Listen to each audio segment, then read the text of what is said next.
American Committee on Tourism, the C2, convened ministerial-level policy dialogue in an urgent response to the impact of the pandemic on the hard-hit tourism and hospitality sectors.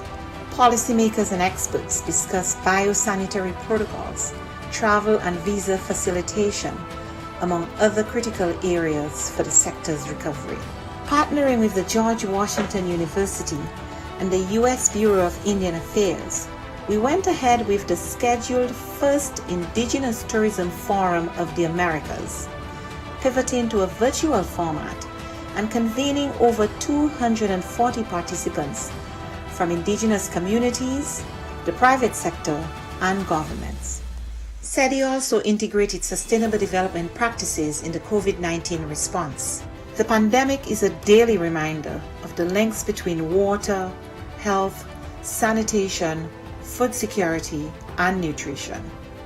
We ensured the continuity of our water management projects in the Plata Basin and worked with governments and partners in the design of an investment portfolio valued at $90 million.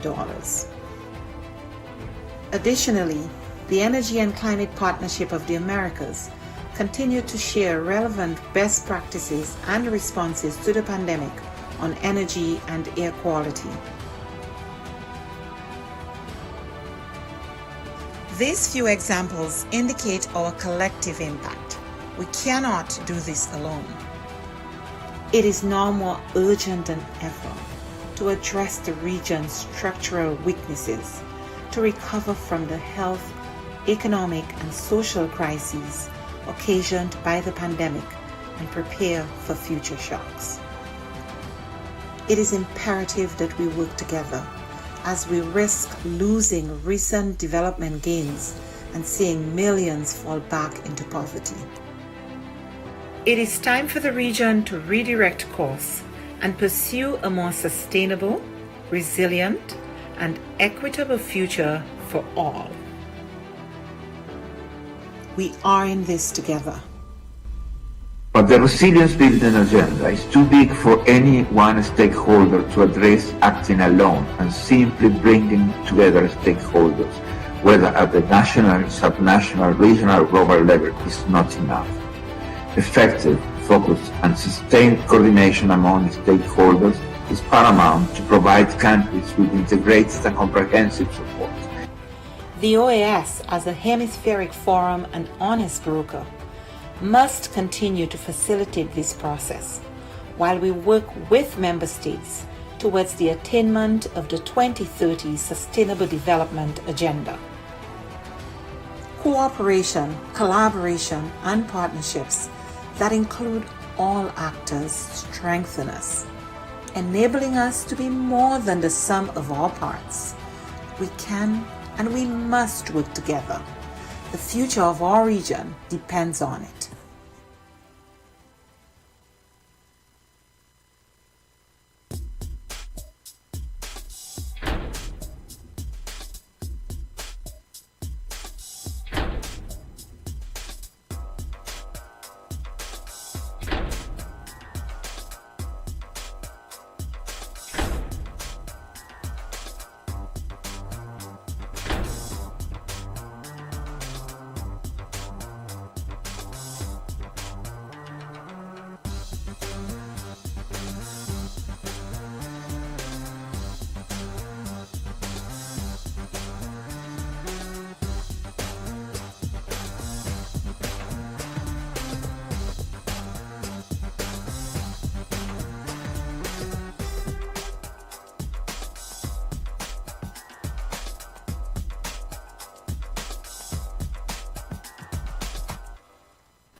Me and my kids have been there for over an year right now. And children are friends. It doesn't matter where they come from.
estamos en una zona netamente selvática. La línea de adyacencia va desde el norte hasta el sur, va desde Modesto Méndez hasta Aguas Turbias, tanto en el norte como en el sur. Esta línea tiene 215 kilómetros de extensión.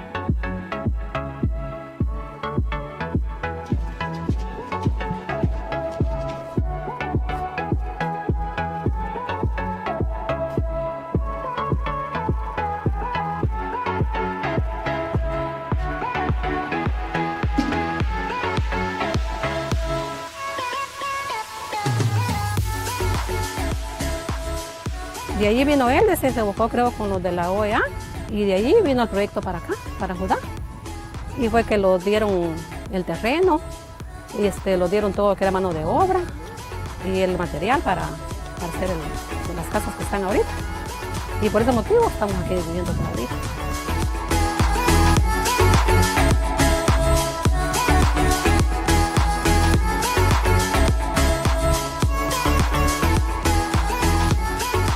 La misión continúa trabajando en la implementación de medidas de fomento de la confianza mientras se aguarda el resultado del reclamo que está atendiendo la Corte Internacional de Justicia por la disputa marítima, territorial e insular. Nuestra oficina en la zona adyacencia realiza verificaciones a solicitud de ambos gobiernos, facilita reuniones y patrullajes conjuntos entre las Fuerzas Armadas y promueve una cultura de paz y cooperación entre las comunidades locales. Children will be children. And they have harmony. They don't see each other as a different country, but they see each other that they're growing together.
Esta organización es el guardián regional en defensa de la democracia, la libertad y los derechos humanos. Los países se han comprometido con estos valores a través de instrumentos legales como la Carta Democrática Interamericana, la Convención Americana de Derechos Humanos y todas las demás convenciones interamericanas. Nuestro trabajo es mantener los más altos estándares. Debemos ser objetivos, analizar los hechos, denunciar cuando veamos corrupción, inequidad o amenazas a la libertad. En esos casos, No podemos ser neutrales.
More than 100 years since the inauguration of this building, the OAS headquarters, our institution still brings together the peoples of the Americas to address our responsibilities as a partnership of nations.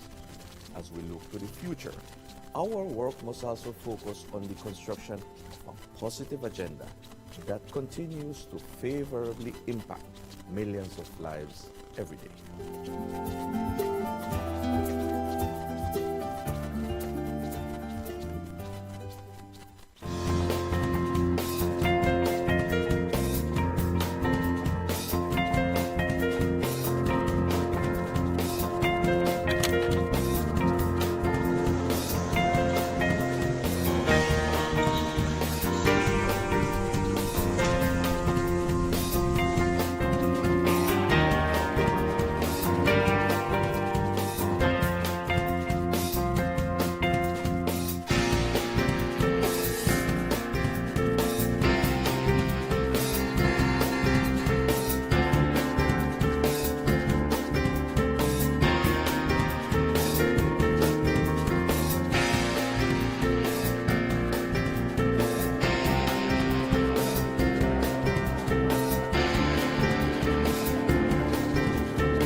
The COVID-19 pandemic brought unprecedented challenges to our member states and the people we serve. In response, the OAS Secretariat for Integral Development adopted a three-pronged approach by 1. Adjusting our portfolio of existing projects, 2. Exploring new projects to meet emerging needs, and 3. Expanding multi-sectoral partnerships. The results achieved in 2020 demonstrate the resilience of our member states and the commitment of the OAS SETI to work with member states and partners towards our common goals in the development of our region. Our Network on Competitiveness launched the COVID-19 Ideas Accelerator, sharing 250 tools, health solutions. The Network for Labor Administration published a portfolio of responses from ministries of labor to COVID-19, sharing over 420 measures taken to protect workers, employment, and income. Likewise, the Inter-American Teacher Education Network series, Teaching STEM in Quarantine, provided 117,000 teachers with key tools to continue advancing STEM education during the pandemic. Through its network and platforms, the Inter-American Committee on Ports promoted international and national best practices, guidelines, protocols, and recommendations on COVID-19 safety measures and continuity of logistic operations.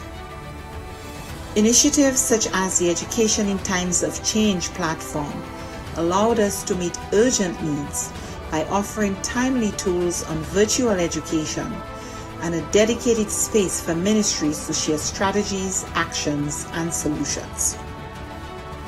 Other programs such as the Row Fund stepped up, providing emergency grants to offset the challenges imposed on our students by the pandemic. SETI's partnerships are adding value to member states in the form of technical assistance, training, and access to tools and services. In partnership with leading private sector institutions, we offered micro, small, and medium enterprises access to online tools and training, increasing their visibility and participation in e-commerce, a key to their survival and growth in the pandemic and post-pandemic era. A new OAS SETI Facebook initiative provided 85,000 MSMEs across the region with capacity building opportunities and WhatsApp business tools to aid response, recovery, and resilience building. The Caribbean Small Business Development Centers program achieved real impact, supporting new businesses, expanding sales, and driving growth. A new network of Caribbean SPDCs will broaden the program's reach. The Inter-American Committee on Tourism, the C2, convened ministerial-level policy dialogue in an urgent response to the impact of the pandemic on the hard-hit tourism and hospitality sectors. Policymakers and experts discussed biosanitary protocols, travel and visa facilitation, among other critical areas for the sector's recovery. Partnering with the George Washington University and the U.S. Bureau of Indian Affairs, we went ahead with the scheduled first Indigenous Tourism Forum of the Americas, pivoting to a virtual format and convening over 240 participants from indigenous communities, the private sector, and governments. SETI also integrated sustainable development practices in the COVID-19 response. The pandemic is a daily reminder of the links between water, health, sanitation, food security, and nutrition. We ensured the continuity of our water management projects in the Plata Basin and worked with governments and partners in the design of an investment portfolio valued at $90 million. Additionally, the Energy and Climate Partnership of the Americas continued to share relevant best practices and responses to the pandemic on energy and air quality. These few examples indicate our collective impact. We cannot do this alone. It is now more urgent than ever to address the region's structural weaknesses, to recover from the health, economic, and social crises occasioned by the pandemic and prepare for future shocks. It is imperative that we work together as we risk losing recent development gains and seeing millions fall back into poverty. It is time for the region to redirect course and pursue a more sustainable, resilient, and equitable future for all. We are in this together. But the resilience building agenda is too big for any one stakeholder to address acting alone, and simply bringing together stakeholders, whether at the national, subnational, regional, or global level, is not enough. Effective, focused, and sustained coordination among stakeholders is paramount to provide countries with integrated and comprehensive support. The OAS, as a hemispheric forum and honest broker, must continue to facilitate this process while we work with member states towards the attainment of the 2030 Sustainable Development Agenda. Cooperation, collaboration, and partnerships that include all actors strengthen us. enabling us to be more than the sum of our parts. We can and we must work together. The future of our region depends on it.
Me and my kids have been there for over an year right now. And children are friends. It doesn't matter where they come from.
and respect for all of those delegates that do understand that the peoples of the Americas deserve to be treated with integrity and respect. We do not participate and will not in this session. Only one expression that goes against our sovereignty doesn't deserve to be heard. Thank you very much, Mr. Chairman. Thank you very much, Nicaragua.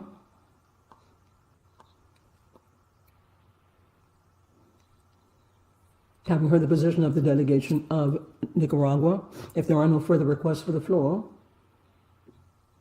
then we have approved the agenda.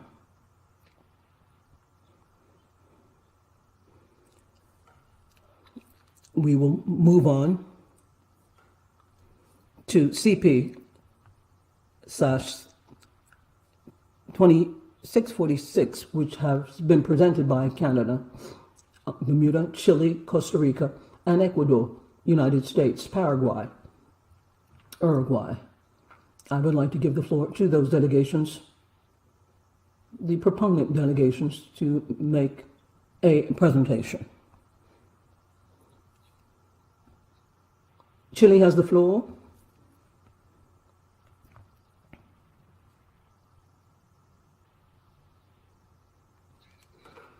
Thank you very much, Mr. Chairman.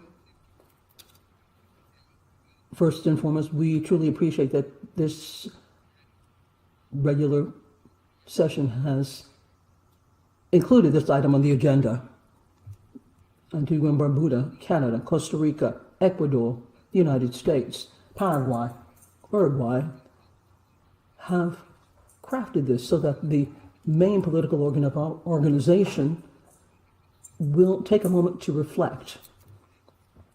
We think it's advisable and propitious that this permanent council has impact, a political impact, but no judicial power. We have not included the inclusion of this point to condemn anybody. We have to look at due process. As many citizens of Nicaragua haven't had, given the current situation. We have looked at this to give an opinion through a free and transparent vote on the draft resolution, which emerges from the cross-cutting concern and genuine concern of the states of our hemisphere on the situation that our brothers in Nicaragua are living through. We feel that it's imperative to do something. Our silence is understood by many Nicaraguan families that hope that our political forum, the most important of the continent, gives its opinion. At times in the past, we did have meetings, open meetings to all states and working groups, Chile, chaired by Canada and co-chaired by Chile. We can hear and heard the opinions of Laura Cecilia, former president of Costa Rica, Manuel Orozco, Carlos Fernandez Chamorro, and the current president of the ICHR and rapporteurship for Nicaragua, Antonio Rojala. I would particularly like to underscore the work that the ICHR has done, in as much as we see that it's been done consistently and courageously, despite the personal threats against some of the civil servants. In the last few days, we have seen high political, diplomatic personalities have expressed their concern over Nicaragua. Thus, I should like to share a couple of these points. Let me open quotes. There are the minimal guarantees for the European Union to consider free elections to take place on the 7th of November in the main places. And Daniel Ortega, without that, will be jailed.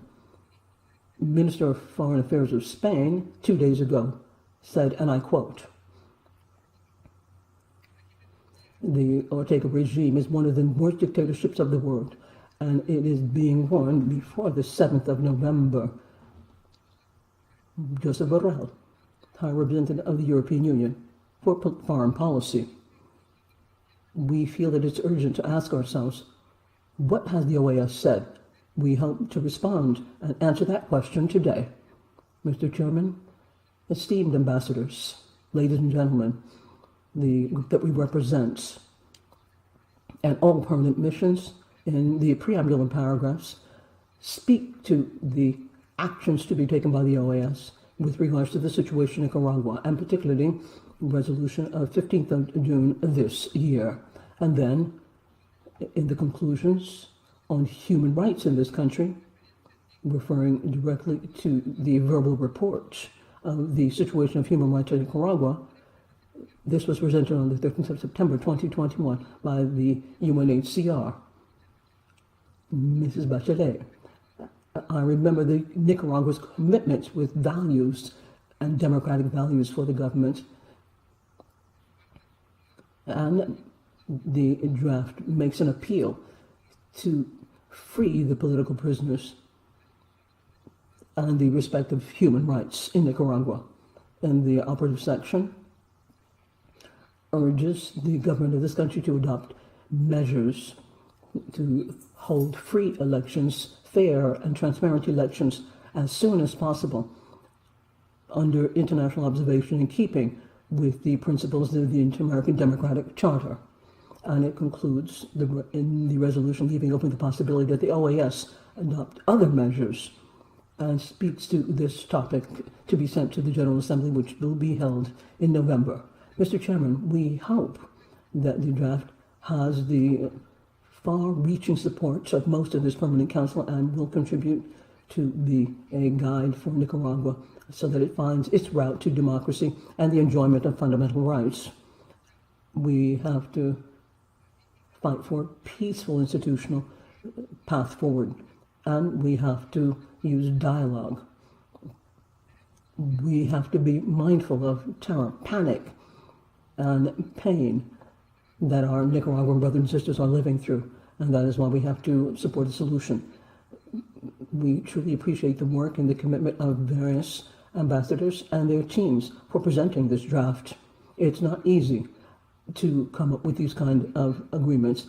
In this spirit, with a search for solutions, this should be the guiding light of our work. Mr. Chairman, this is the draft resolution before our Permanent Council today. Thank you very much. We truly appreciate those comments from the Ambassador of Chile.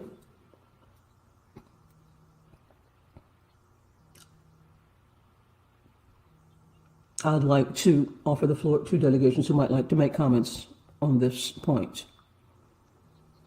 In keeping with the request of the delegation of Chile, is someone asking for the floor?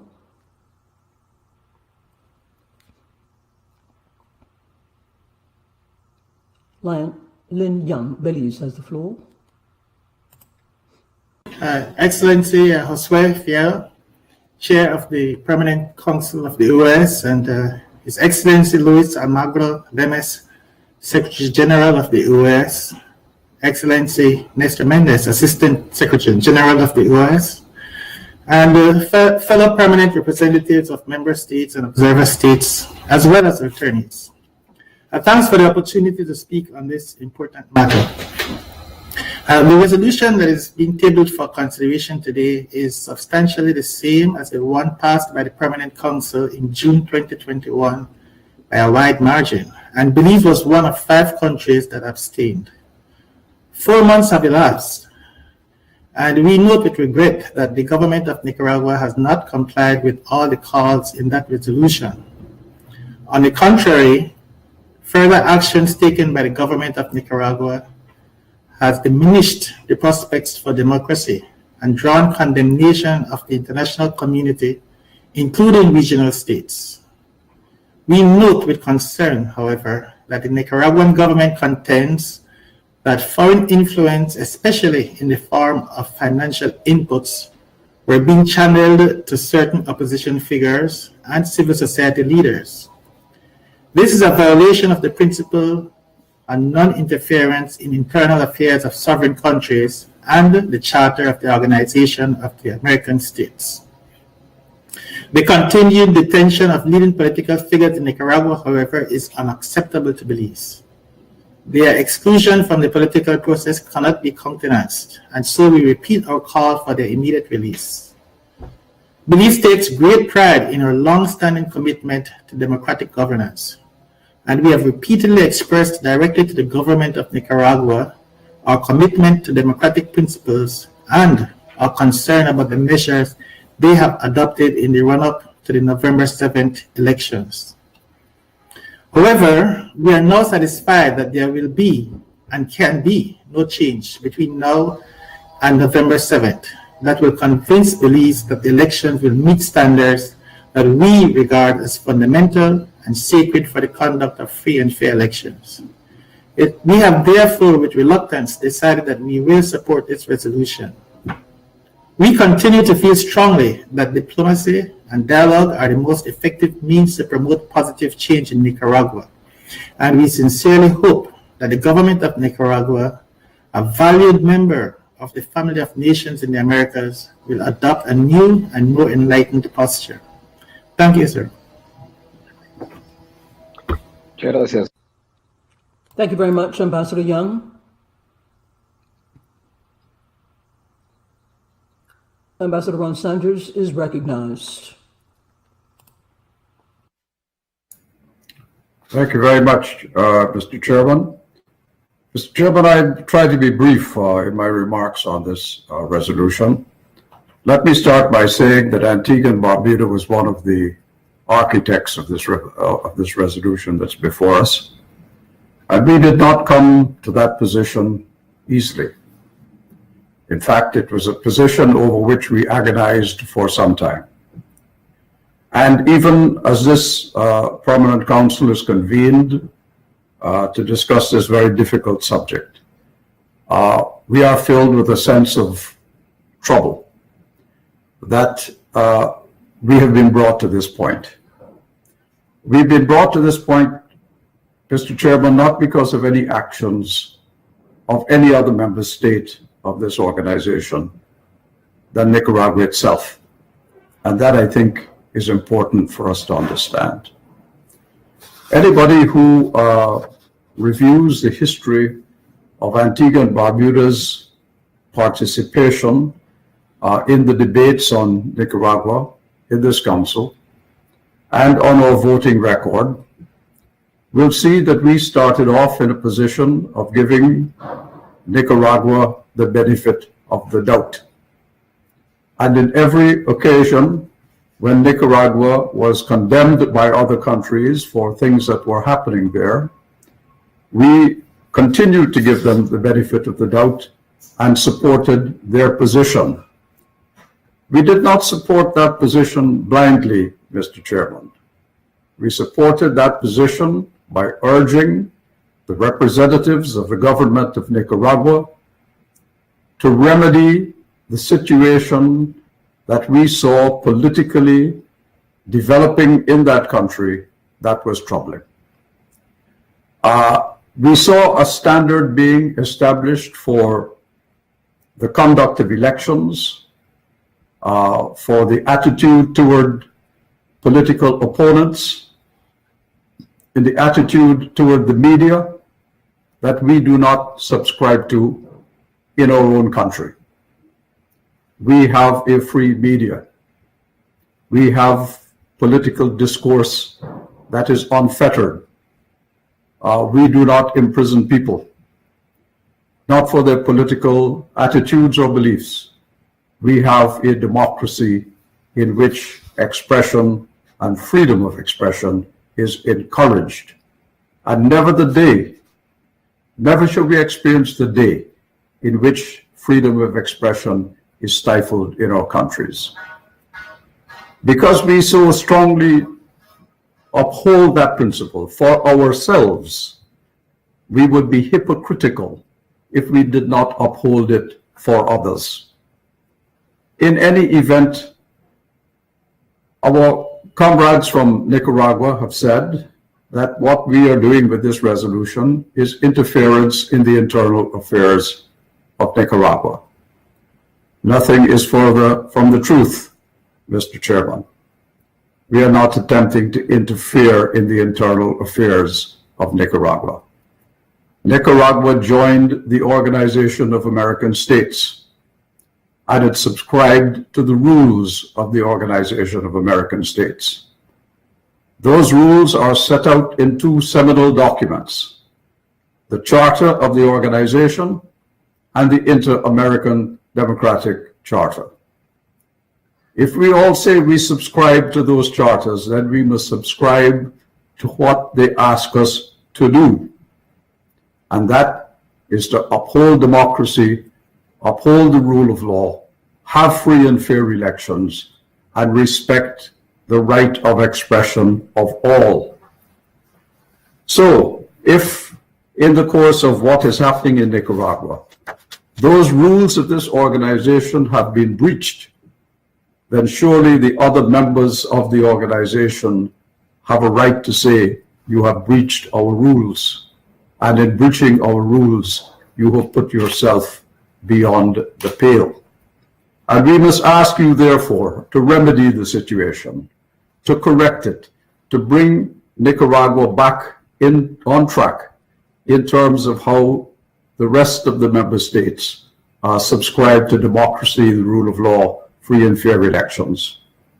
Mr. Chairman, last year you will recall that my voice was raised loudly in relation to Guyana, where there was every possibility that an election could have been stolen despite the will of the people. I could not have stood up for right in Guyana and not stand up for right in Nicaragua in the same context, nor could my country. Now, this resolution does not condemn Nicaragua. It points no finger at any government personality. It is not condemnatory in any way. What it says is, we asked you to remedy the situation which we saw was getting bad. We exhorted you, we urged you. Despite everything we did, the situation continued to deteriorate. We could not sit back and allow that deterioration to occur. It would not be fair to the people of Nicaragua, nor would it be fair to our own countries. We therefore say, you still, even at this late stage, have an opportunity to demonstrate that you could remedy the situation in some way. We expressed our concern about people being imprisoned, and that is right. And we said that we were concerned that even now, the holding of free and fair elections may not be possible. But we did not make a judgment. We said we will undertake as necessary further action in accordance with our two charters, not one but two, in assessing what happens in the November 7th elections and what action the Permanent Council might collectively take at that point. Now, some people say that means a direct route to Article 21 of the Inter-American Democratic Charter and suspension. Well, I say no. It does not mean that. What it means is precisely what the resolution says. We will collectively assess what has happened, and we will make decisions in accordance with the Charter. And I remind everybody that before we get to Article 21, there are Articles 18, 19, and 20 that have to be satisfied. So let us not continue this idea that somehow at the General Assembly, Article 21 can be invoked and more than that passed. That cannot happen unless we follow Articles 18, 19, and 21st. And my delegation will certainly insist upon that. But I know this, that we have to send a strong signal to the government in Nicaragua. And this resolution that we have before us, we believe does just that. We are not condemning anyone. We are asking people to do the right thing, Mr. Chairman. Nothing more, nothing less. Thank you very much. Muchas gracias, Embajador Sanders. Thank you very much, Ambassador Sanders. According to the request of the delegation of Chile, we shall proceed to a vote to see whether the Permanent Council approves or rejects the draft resolution. La votación será nominal con base a lo dispuesto. The vote will be by name according to paragraph A of Article 98 of the Rules of Procedure and according to Articles 57 and 60 of the Rules of Procedure. The decisions of this council are adopted by an absolute majority of voting members, and no representative can interrupt the vote unless it's a question of order as on the manner and form in which the election is taking place. To determine the order of the vote, I will take out the name of a country. As you can see, I'm mixing them up. I'm pulling out a name.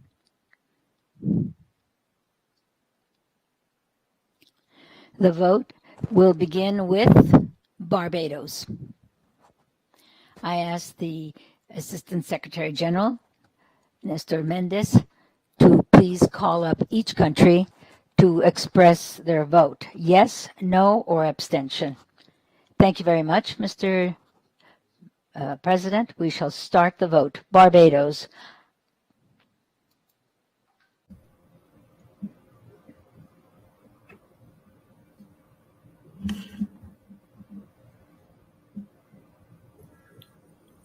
Good morning. Can you hear me? Yes, sir. Yes. Barbados abstains. Thank you, Ambassador. Belize. How do you vote?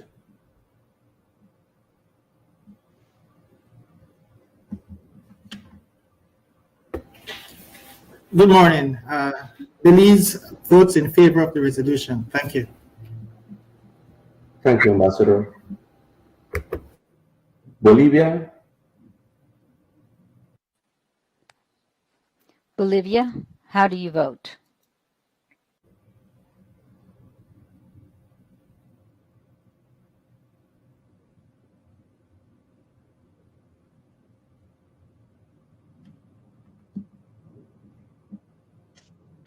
Muchas gracias, señor presidente. Bolivia. Thank you, Mr.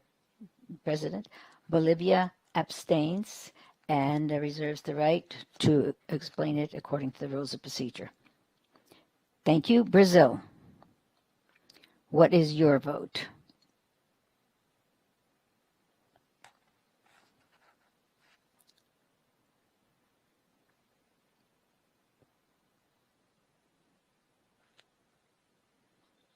Thank you, Mr. Assistant Secretary General, Mr. President and Secretary General. Brazil votes in favor of the resolution. Thank you. Canada. How do you vote?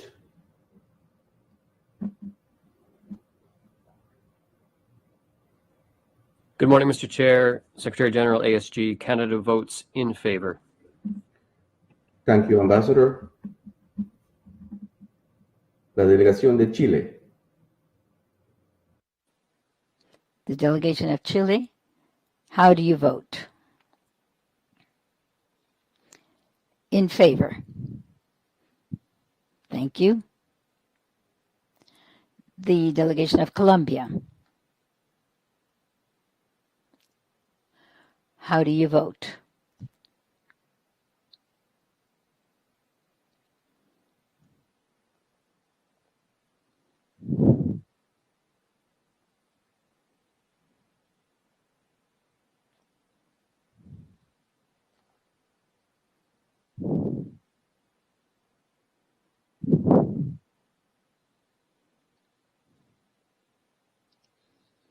Thank you, Mr. Secretary. We vote in favor of the resolution. Thank you. Thank you, Mr. Ambassador. Costa Rica. The delegation of Costa Rica, how do you vote? Thank you very much, Mr. President. We vote in favor of the resolution. Thank you, Madam Ambassador. Dominica. Dominica, how do you vote?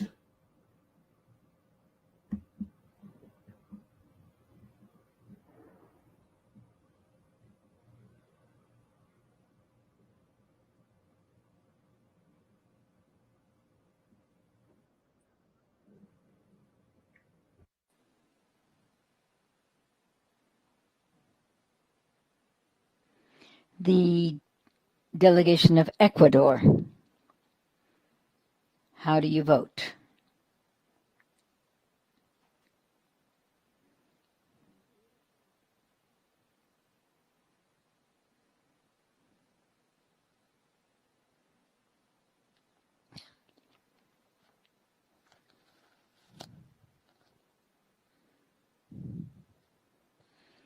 Could you please call on Ecuador for their vote, please?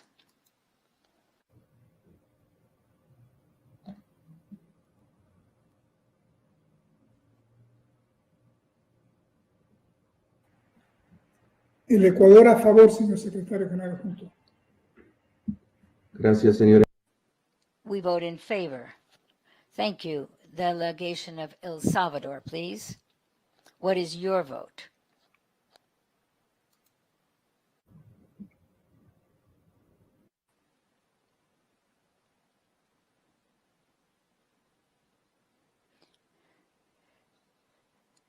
We vote in favor.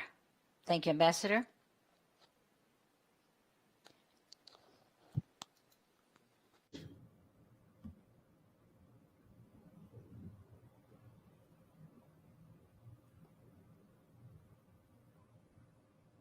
United States, please.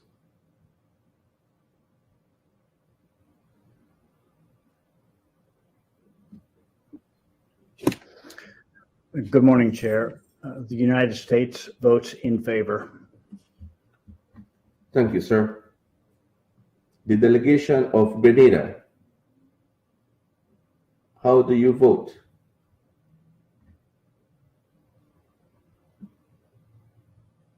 Mr. Chairman.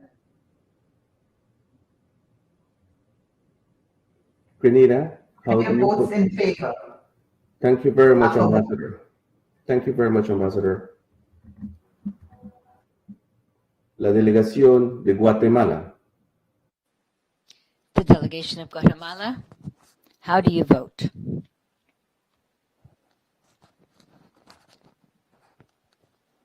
Abstention. Thank you, Ambassador.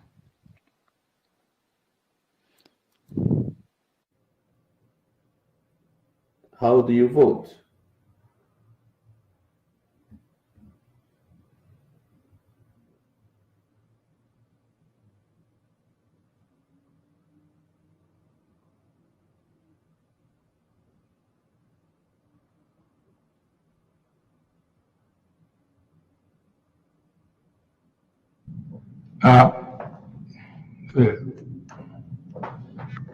Good morning, Chair. Guyana votes in favor. Thank you very much, Ambassador.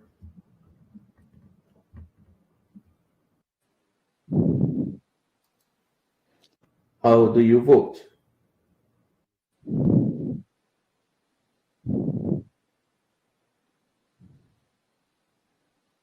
In favor.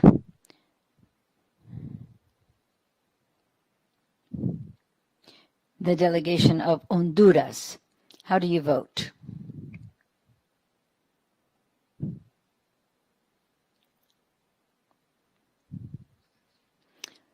Abstention.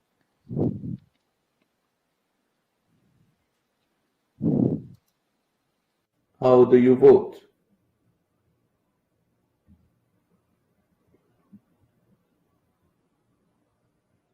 Good morning, Mr. Chairman. Jamaica votes in favor. Thank you. Thank you very much, sir. The delegation of Mexico, how do you vote?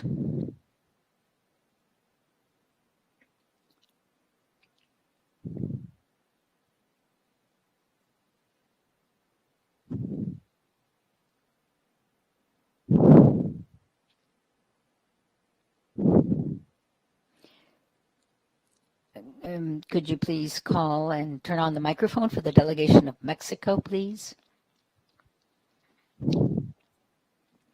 Mexico. Ambassador Baños, can you ask for the floor once again?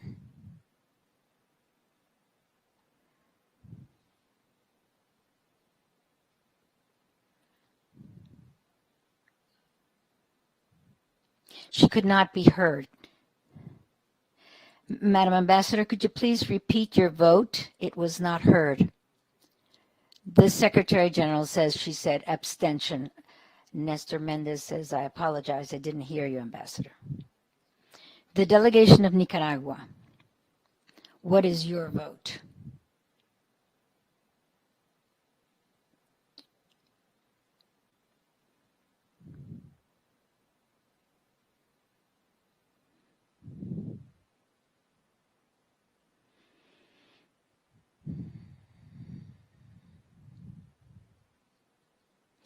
Nicaragua, can you please ask for the floor?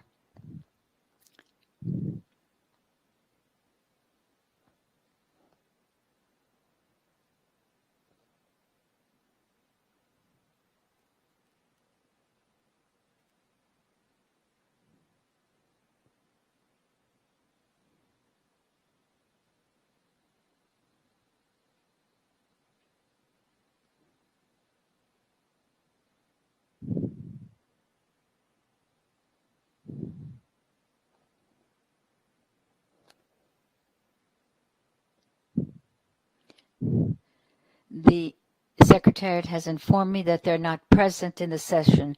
My apologies, I think I see Ambassador Alvarado connected, not the person who entered before. Now I don't see Ambassador Alvarado either. The delegation of Panama, how do you vote?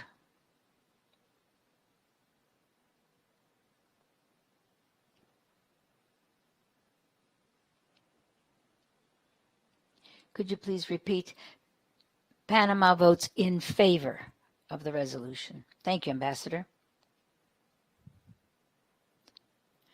The delegation of Paraguay, how do you vote?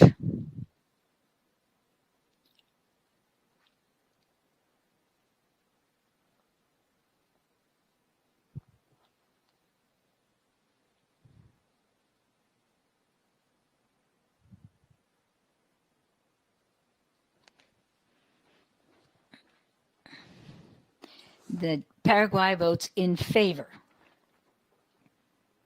Thank you very much. The delegation of Peru, how do you vote?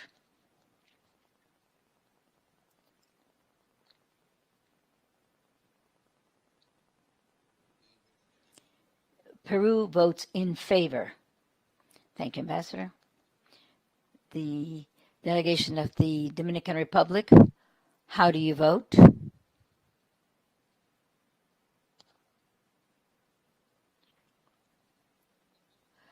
In favor, Mr. Secretary General. Thank you very much. Fernando, I do not know if they're connected. Cienquitza Nieves?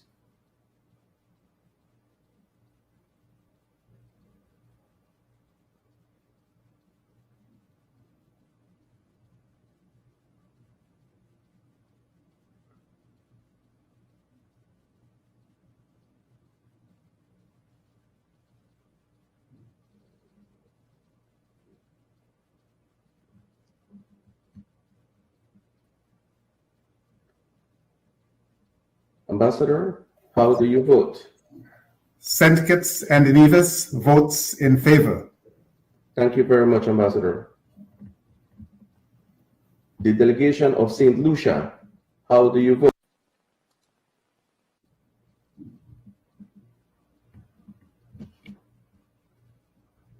Good morning, Mr. Chairman, Secretary General, Assistant Secretary General, permanent representatives, colleagues.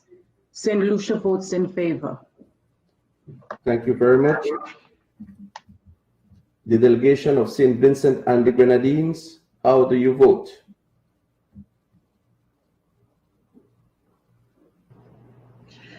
Good morning, Chair. Delegation of St. Vincent and the Grenadines abstains. Thank you. Thank you very much, Ambassador. The delegation of Suriname, how do you vote?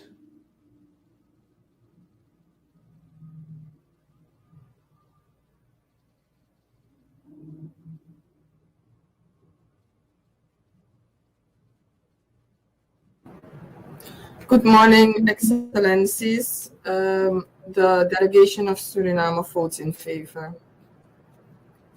Thank you very much.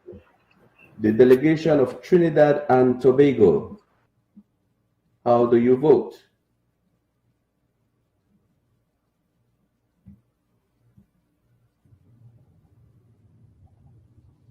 The delegation of Trinidad and Tobago votes in favor. Thank you very much, Ambassador. La delegación del Uruguay. The delegation of Uruguay, how do you vote?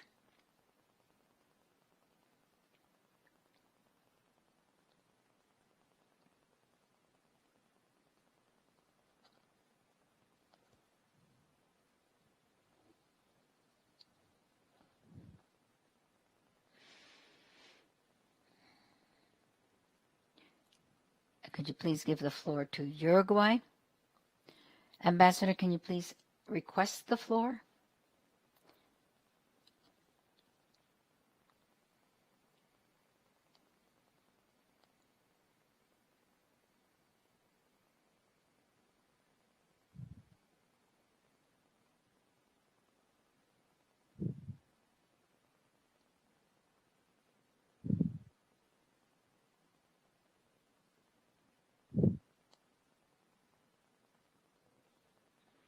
My apologies for the delay.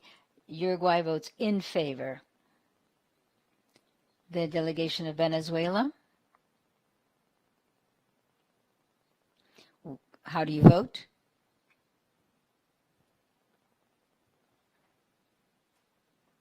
The delegation of Venezuela votes in favor. Thank you very much. How do you vote?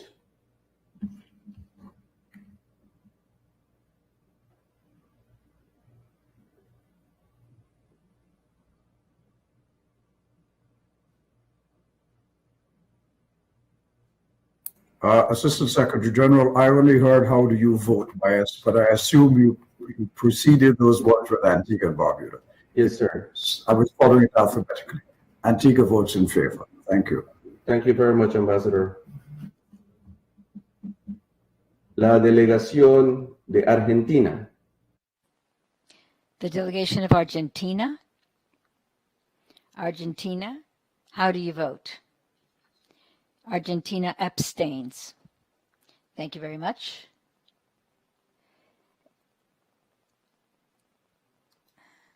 Vote.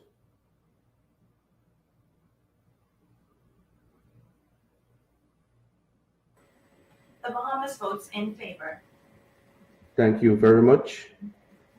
Chairman, if you just give us just a little while for us to count the votes.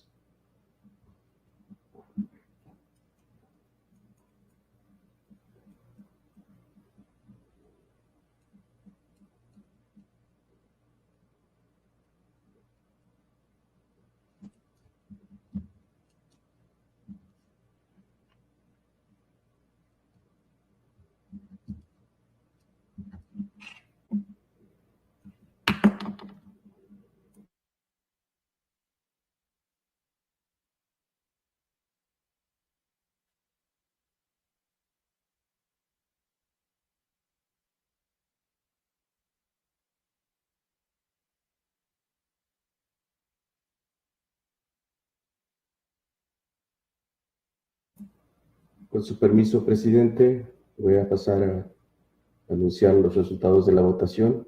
With your permission, I will now announce the result of the vote. In favor, 26. Against the resolution, 0. 7 abstentions, and 1 delegation absent. Thank you, Mr. Chair. Thank you very much. So we have 26 votes in favor, 0 against, and 7 abstentions. The draft resolution on the situation in Nicaragua contained in document CP/Doc 5728/21 is approved.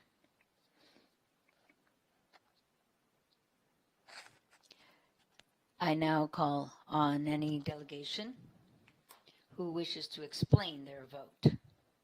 I call on the Ambassador of Mexico, Luz Elena Baños.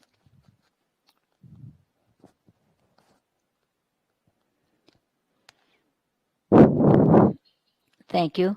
Mexico is concerned by the very complex situation occurring at the OAS with is internationally isolating a member state. It's clear that isolating a nation in a multilateral forum is a symptom of the failure of the organization. And it is clear that in spite of adversity in the lives of our nations, the most effective path towards having fair, more equal societies has always been through a dialogue and sticking to international law, as reflected in the case of my country in our constitution and foreign policy.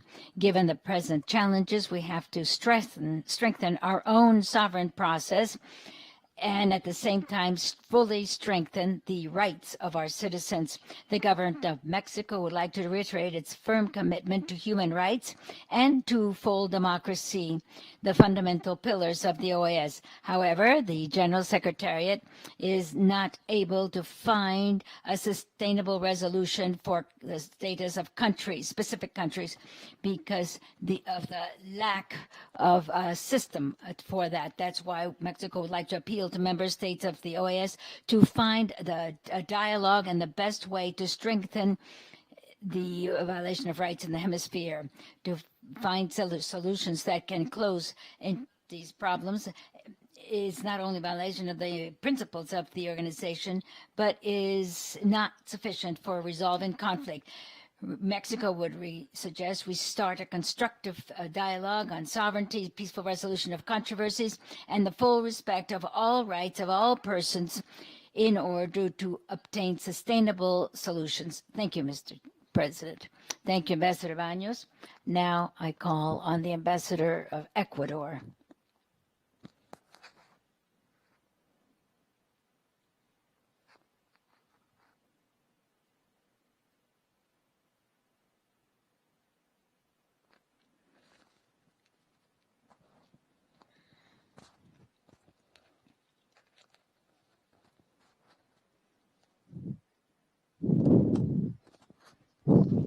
Once again, we would like to express our concern about the disquieting situation in Nicaragua a few days away from the vote.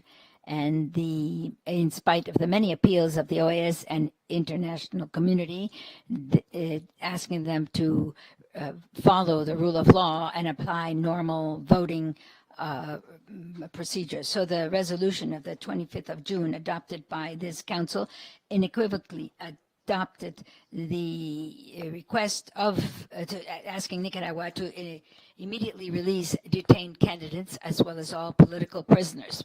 Also, we asked that if they delayed or implemented legislative measures that were not in compliance with international voting procedures in order to have free elections, including the participation of observers, and we are quite concerned by the situation, which violates human rights. And the United Nations adopted a resolution expressing concern about the accelerating deterioration of the situation in Nicaragua and is removing people's rights to vote. It states that the crisis has been made more acute in an alarming manner.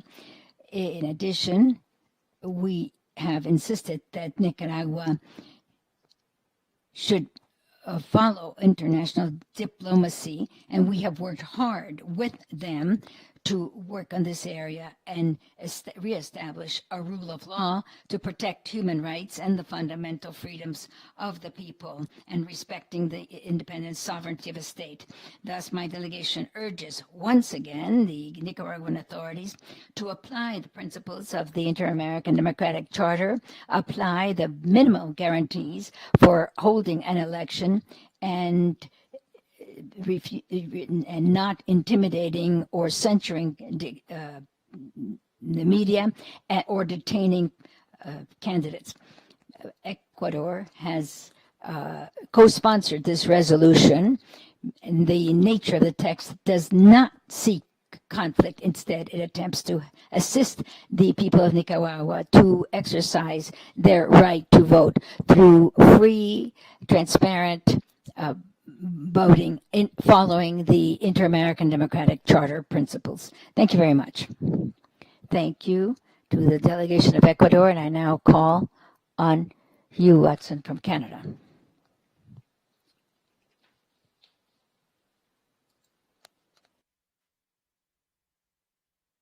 Thank you very much, Mr. Chair.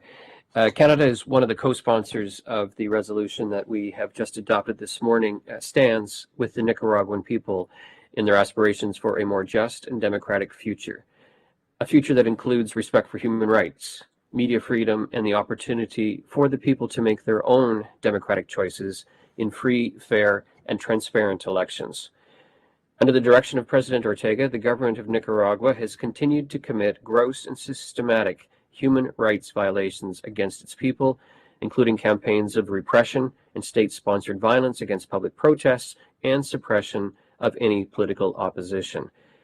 Let me speak briefly to some of the work that has been done. The Inter-American Commission on Human Rights, including through its special monitoring mechanism for Nicaragua, you know it as MICENI, has been monitoring the deteriorating human rights crisis in Nicaragua and the weakening of the rule of law in the context of the violent repression of social protests that started in April 2018. And we know in recent months that the IACHR and the UN High Commissioner for Human Rights, Regional Office for Central America and the Dominican Republic have expressed their concern over a series of state actions that have affected the ability of the opposition to participate in the upcoming Nicaraguan elections, including a joint statement that was released on September 10th that condemned criminalization, lack of due process, and serious conditions of detention of persons considered to be opponents in Nicaragua. We believe the Commission has a fundamental and crucial role to play in promoting and protecting human rights in Nicaragua, and we're looking forward to receiving future reports from the Commission and to working together with all of those who seek to improve the situation of human rights in that country. I'll conclude with a few comments in French, give colleagues a second to switch channels. It is clear that the Ortega strategy is detaining opponents and restraining freedoms, civil freedoms, and does not allow for a fair and equitable election. Ortega regime has rejected all of the support offered by the OAS and member states, and is in the center of the international community, which underscores democracy. Ortega regime must go back to underscoring and be wedded to the principles of the OAS. As a member of the OAS, we have to look at the fundamental principle of the Inter-American Democratic Charter, and it reaffirms that people have the right to democracy, nor do they have the obligation to promote anything other than to defend it. We cannot remain silent, doing nothing.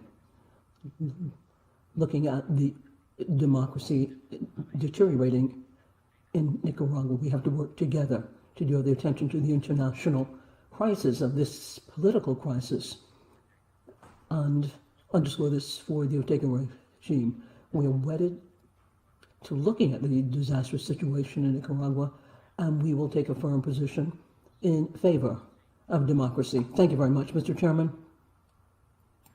Thank you very much, Ambassador. Ambassador of Costa Rica is recognized.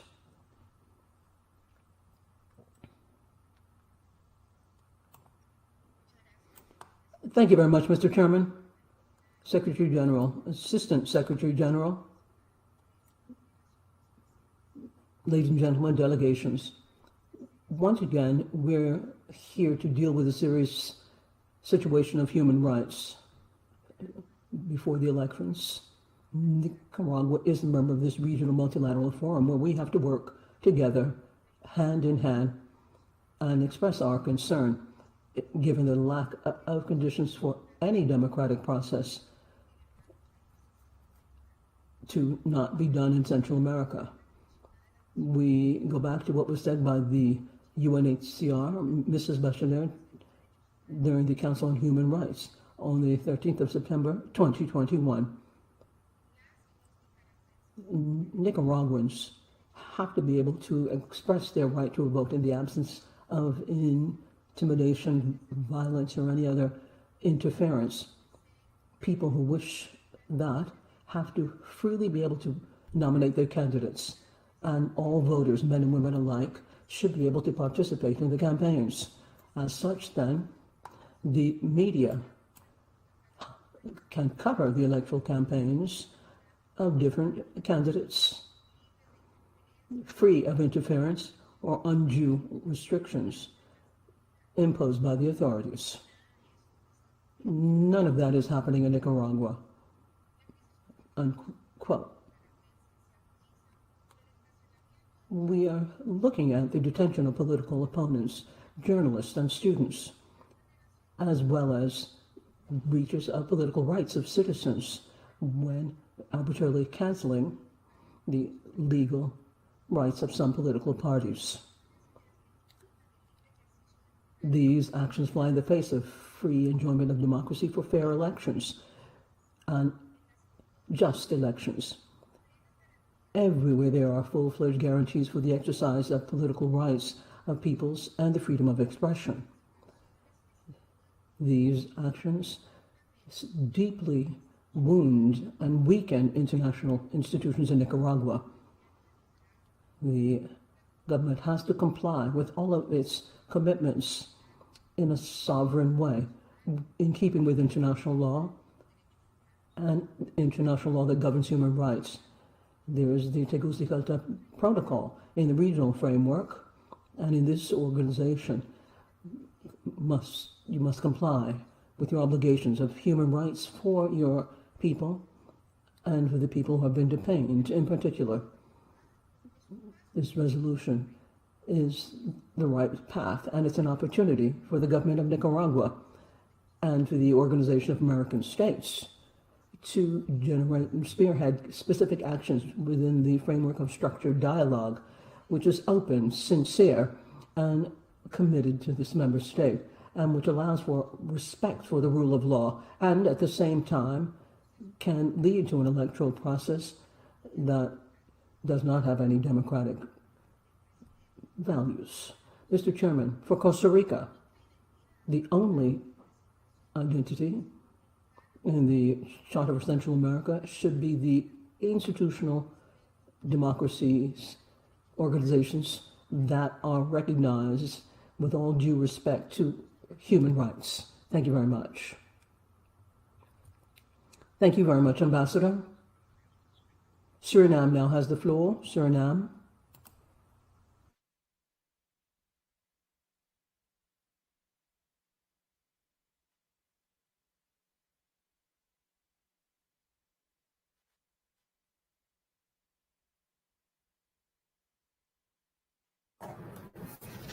Thank you, Chair of the Permanent Council, distinguished excellencies.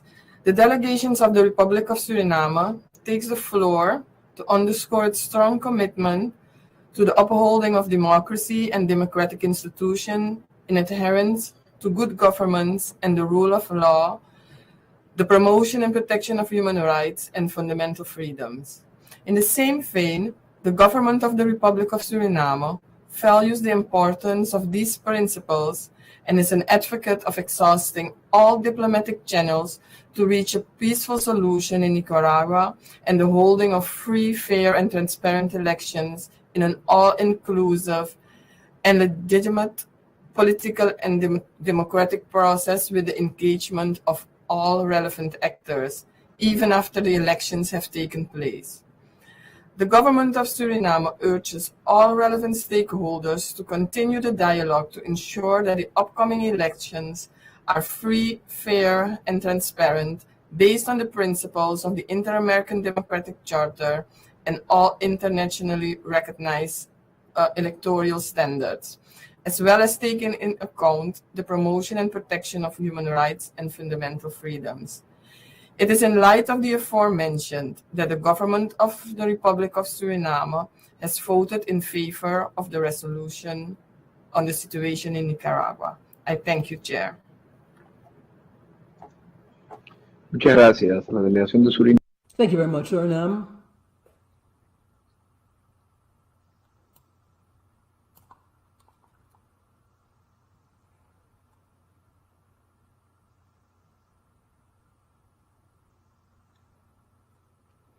Bolivia is recognized. Thank you very much, Mr. Chairman. The plurinational state of Bolivia does not share interference by the OAS and is reminded of Article 1 that textually mentions that the Organization of American States doesn't have any powers other than those entrusted in this charter and cannot authorize interfering in the internal affairs of member states. The plurinational state of Bolivia respects these as part of the perfect way the inter-American system works and doesn't share the fact that any opinion is given on a country and their own electoral process. Bolivia reminds that this PC of the participation of the Secretary General of the Organization of American States as well, the general elections last year, they like today, 2 years ago. In the preliminary report and the illegal order that was put forth, it made for a stoppage, a halt of the institutional framework. This was published on the 10th of November, 2019, and generated on that same day an unleashing of situations that led to the quashing of democracy in Bolivia. On the same day, violence became extreme violence, taking into account the authorities' family members were kidnapped, and in the afternoon of that same day, there was denunciations of the constitutional president, Evo Morales. What happened afterwards, what ensued in the next few days, included attacks against Bolivian citizens. As is known by the Permanent Council, we're not going to reiterate the details here. It was a dark moment for our democracy. Bolivia is for sovereignty of all peoples and democracy, and we'll be mindful and vigilant that no stepping in happens to any country when it's moving forward with electoral processes and deals with its own internal affairs according to the constitutional points through dialogue and respect of the procedures that are peaceful when it comes to settling conflict. Bolivia is a country that profoundly respects human rights and public freedoms. In this regard, then, it believes firmly in the inter-American human rights system, which should respect an independent group in Bolivia that looked at what happened in our country.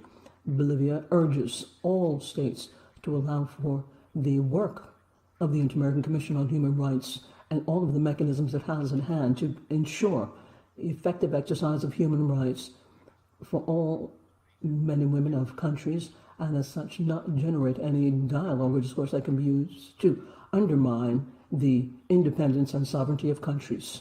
Thank you very much, Mr. Chairman.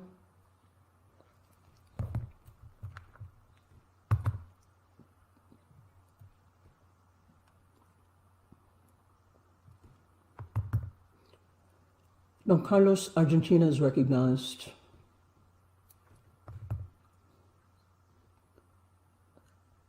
Thank you very much. This is a new chapter that was dealt with in the 50th Assembly and the Permanent Council that took place in June, and perhaps will be used or broached again in 51st Assembly.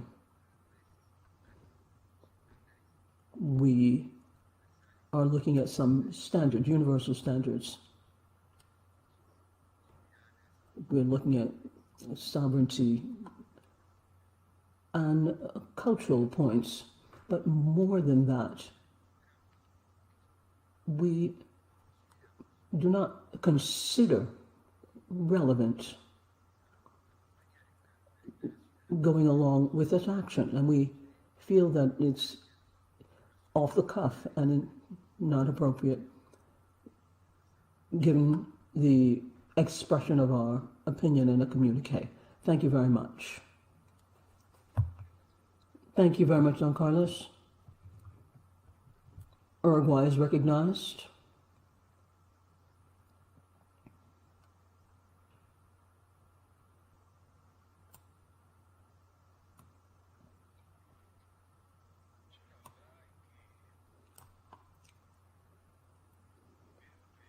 The truth of the matter is, first, I'm looking at the fact that the vote balloons. We are 27 countries. In addition to other times, we are more aware of the Ortega dictatorship, and it would appear that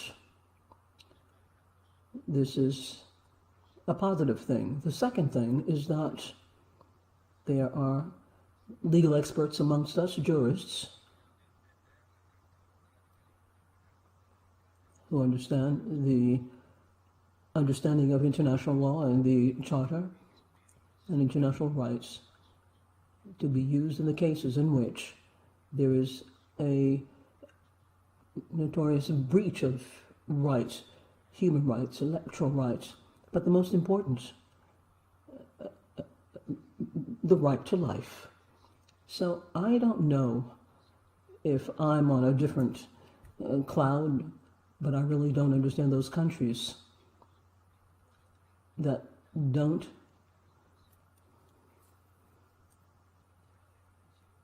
look at this and understand this extreme dictatorship in Nicaragua.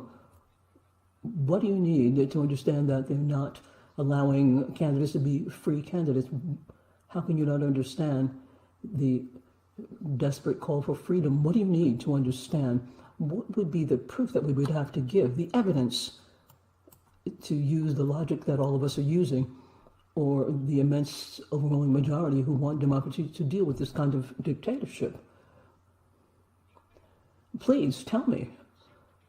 Be clear about this. What is this about interference? What interference are we doing? The only thing we are doing is looking at the international schema of things and ask you to reason things out, to talk, which the dictatorship doesn't do. The dictatorship kills.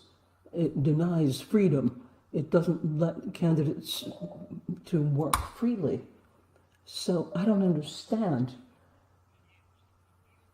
I'm talking about some colleagues and ask them to use their greatest will to support. This is an ideological dialogue. If that were the way, it would be really sad.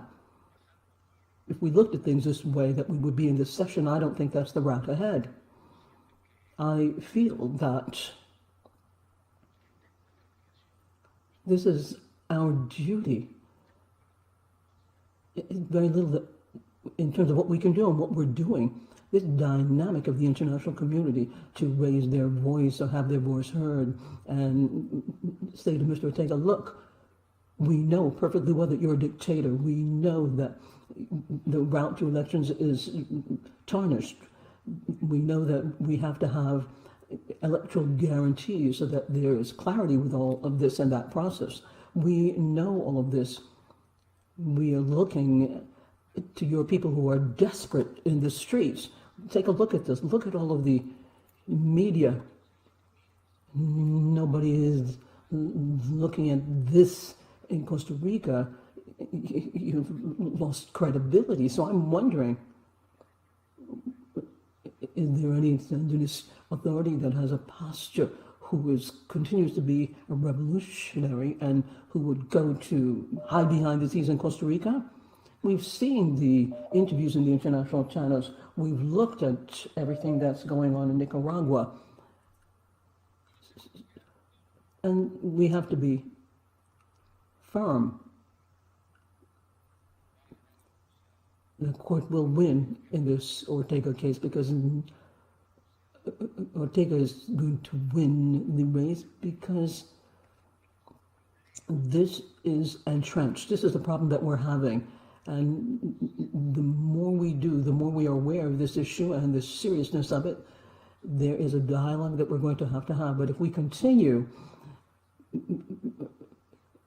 here and there, it's because we're not understanding the profound meaning of this. There are dictatorships that have been around for 62 years. 62 years, three kinds, Castro. And they're there. And you can't do anything about them. They continue. They continuing for time immemorial. How many other Ortegas do we have? How many more years are we going to have to understand that Ortega has the power to be an autocrat and to do whatever the heck he wants in his country? How much more time will it take?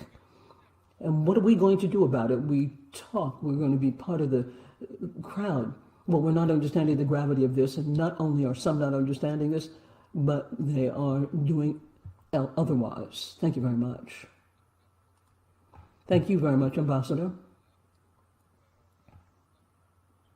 Venezuela has the floor. Venezuela is recognized.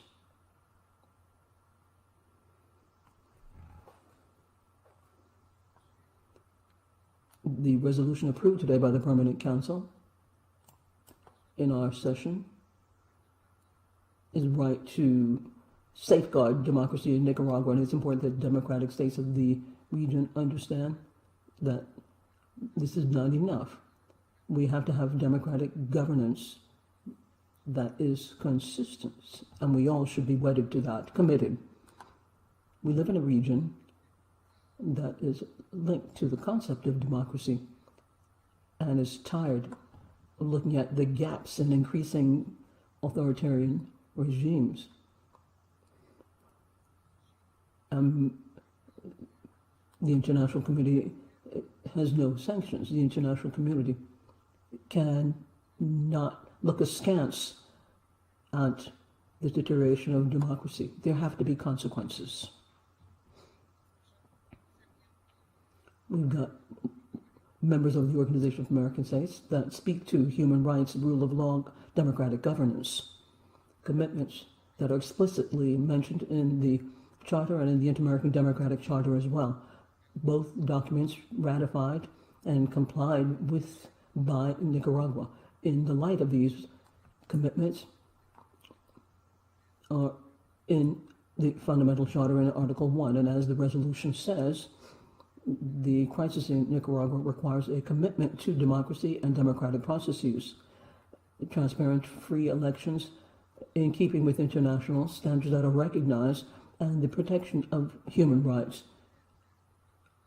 None of this is excessive. I think that the government of Nicaragua and all governments of the region have to have the minimum standards so that citizens can move forward.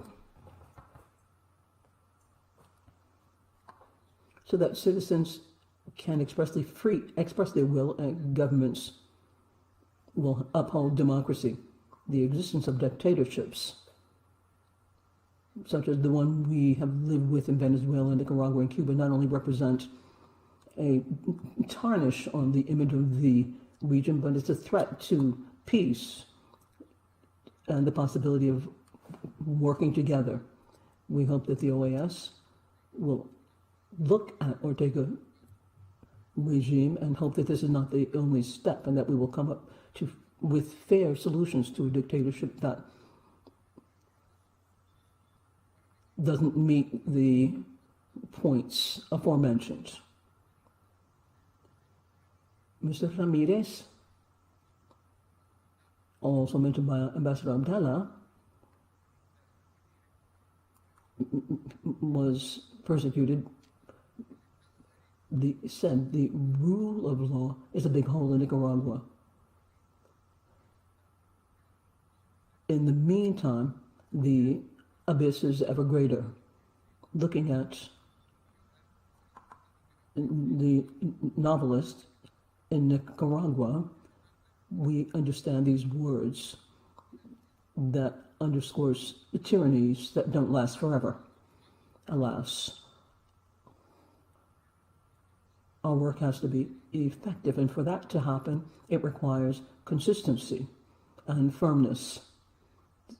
This resolution is a demonstration of that, and that's why we supported it. So I'd like to ask you, Mr. Chairman, to add my delegation as a co-sponsor of the declaration that was just adopted. Thank you very much. Thank you very much, Gustavo. St. Vincent and the Grenadines has the floor.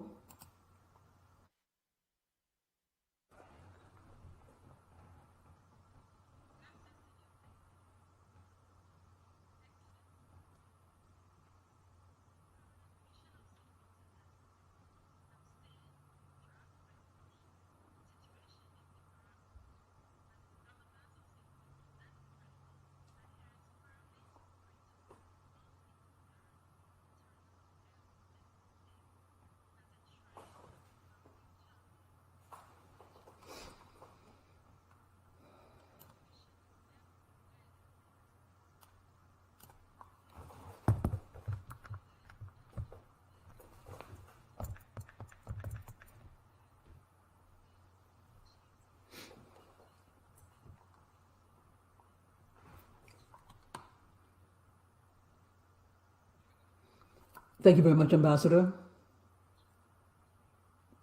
Dominican Republic is recognized. Thank you very much, Mr. Chairman. The Dominican Republic looks at Nicaragua and all of the pre-candidates up for election, the business people without any guarantee of their rights. This is a threat for free, fair elections, as well as an attempt against the sovereignty of Nicaragua. These actions have to have the necessary actions for fair elections to take place. And we, as all members of the OAS, are wedded to the Inter-American Democratic Charter. It's clear that we are looking at the elections in Nicaragua that are of concern.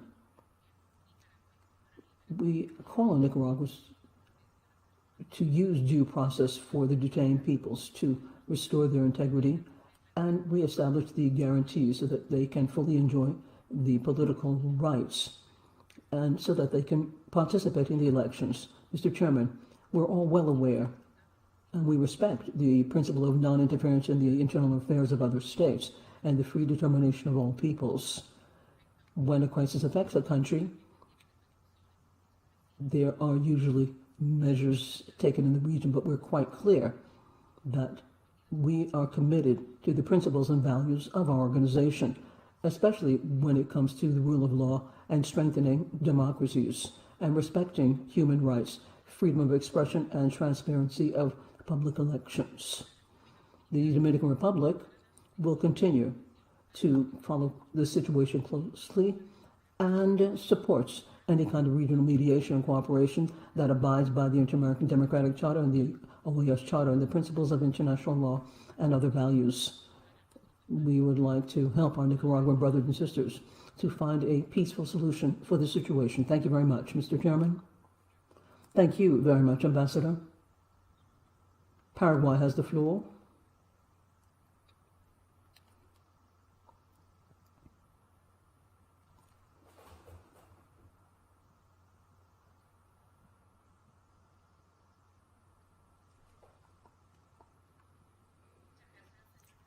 Thank you very much, Mr. Chairman. The backdrop, we've heard the delegation of Paraguay co-sponsors the text that was put before this forum today for consideration. We are sad that we haven't seen any further steps to convince the government of Nicaragua of the need to uphold democracy as it moves ahead and to ensure free and fair elections. There hasn't been any encouraging response to all the declarations, resolutions, and the necessary urging. Nonetheless, we don't see any other solution other than to continue to insist on upholding the process and asking that political rights be restored, as well as a respect for human rights in Nicaragua. The reports received along those lines, as well as all of the statements of some actors involved, underscore that the restrictions and arbitrary detentions have not stopped. Representative political parties and media have been involved. Today, everything we've heard and the measures adopted by the Nicaraguan government weaken credibility of presidential elections and parliamentary elections, which will take place on the 7th of November 2021. As such, it is my opinion that the situation in Nicaragua should be a topic that requires analysis at the General Assembly. My delegation has asked, alongside other countries, that the topic be included in the agenda of the 51st General Assembly. And we hope that at that time, this organization will have a strong message in favor of upholding democracy in Nicaragua. Thank you very much. De los Estados Unidos.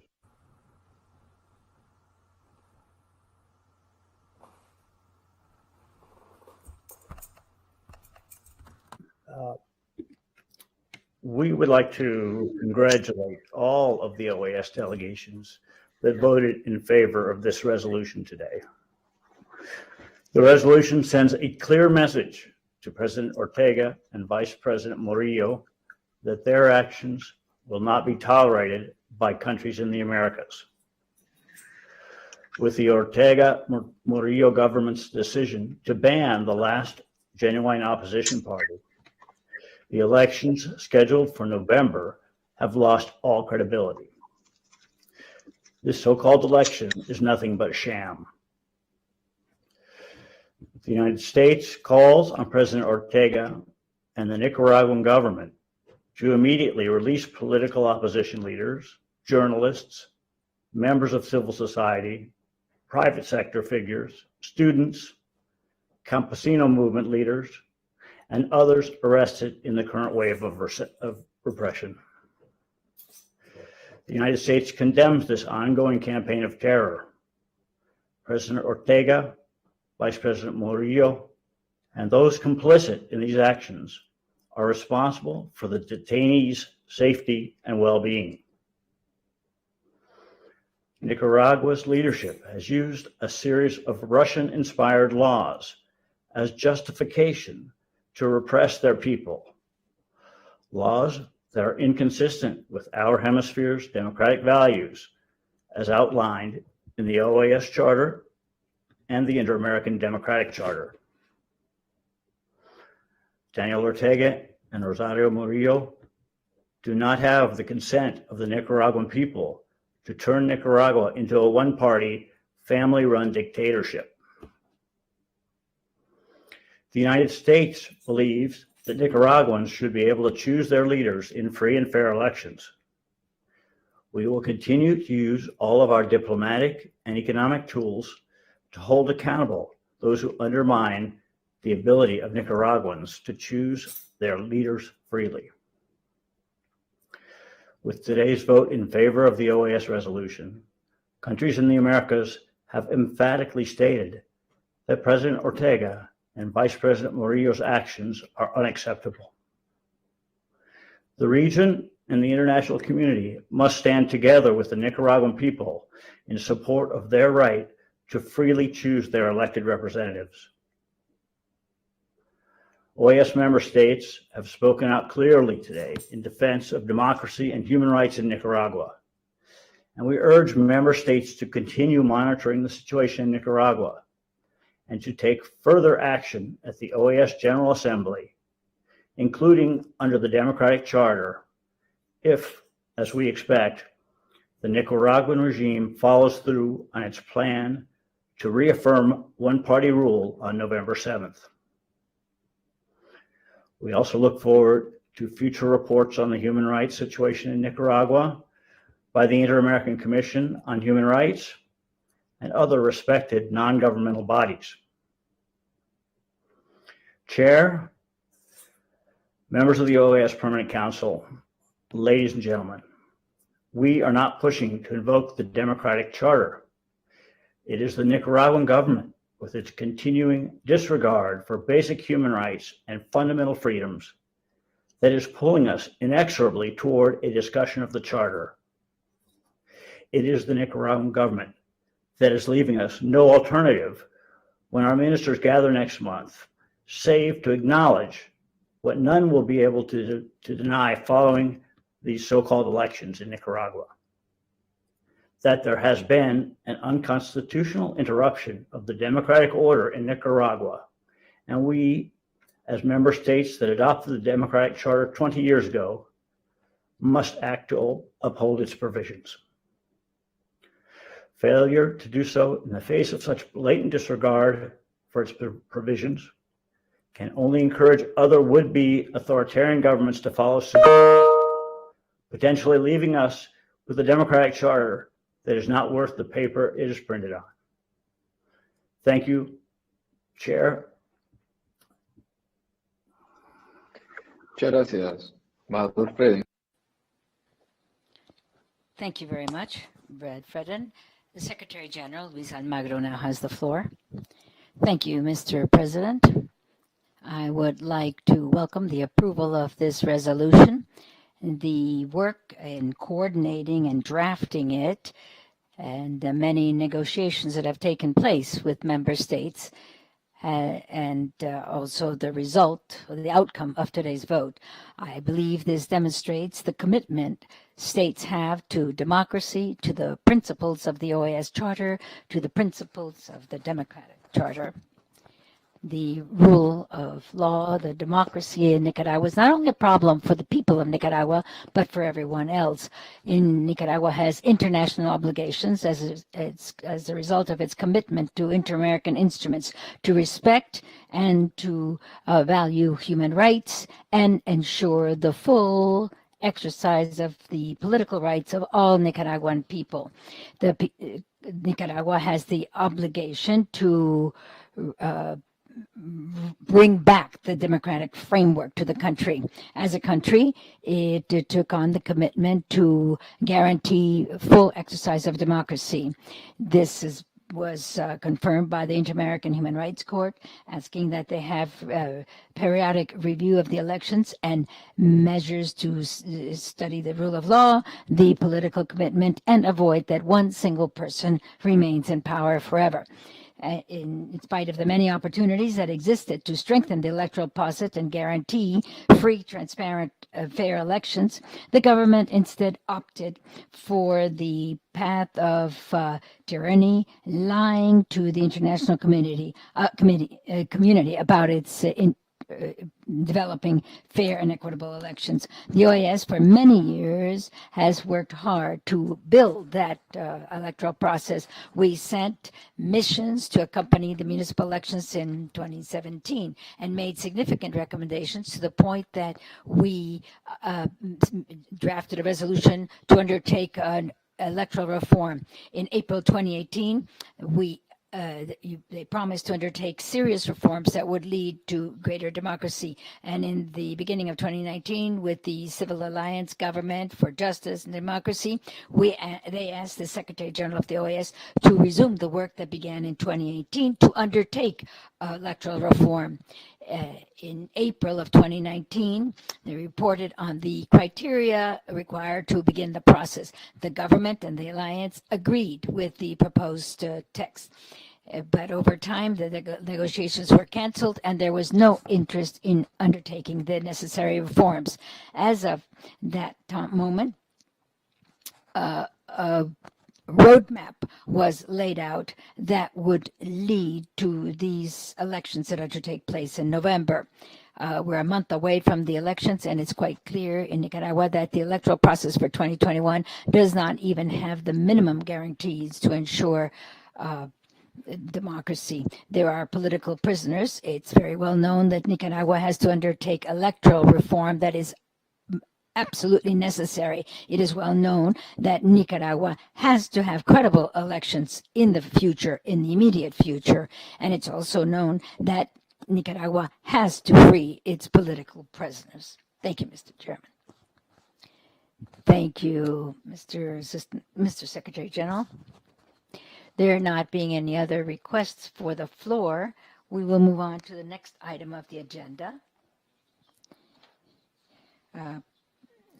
The request made by the permanent delegations of Panama, Trinidad, Tobago, and supported by Antigua, Barbuda, Bahamas, Barbados, Belize, Chile, Costa Rica, Dominica, El Salvador, Grenada, Guatemala, Guyana, Haiti, Honduras, Jamaica, Dominican Republic, St. Kitts and Nevis, St. Vincent and the Grenadines. We shall now proceed to celebrating three important dates under the title Promoting Sustainable and Integral Development by Renewal Commitment to Disaster Risk Reduction, Food Security and Nutrition, and Poverty Eradication. These dates are the International Day for the Reduction of Disaster Risks, the World Food Day, and the International Day for Reduction of Poverty, which are celebrated on the 13th, 16th, and 17th of October each year, respectively. To begin this celebration, I would like to invite the Secretariat to project the message of the Vice Minister of Foreign Affairs of the Republic of Panama, Ms. Daira Carrizo Castillero.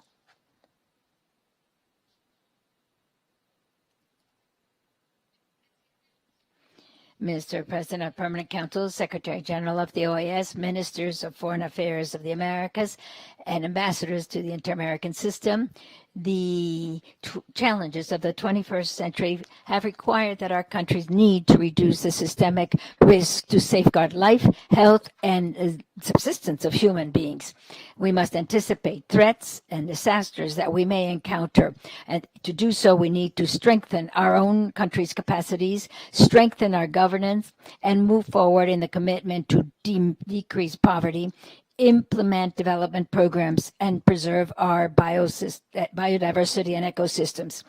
The 2021 celebration of the reduction of disasters focuses on international cooperation so countries can reduce disasters and losses caused by a disaster.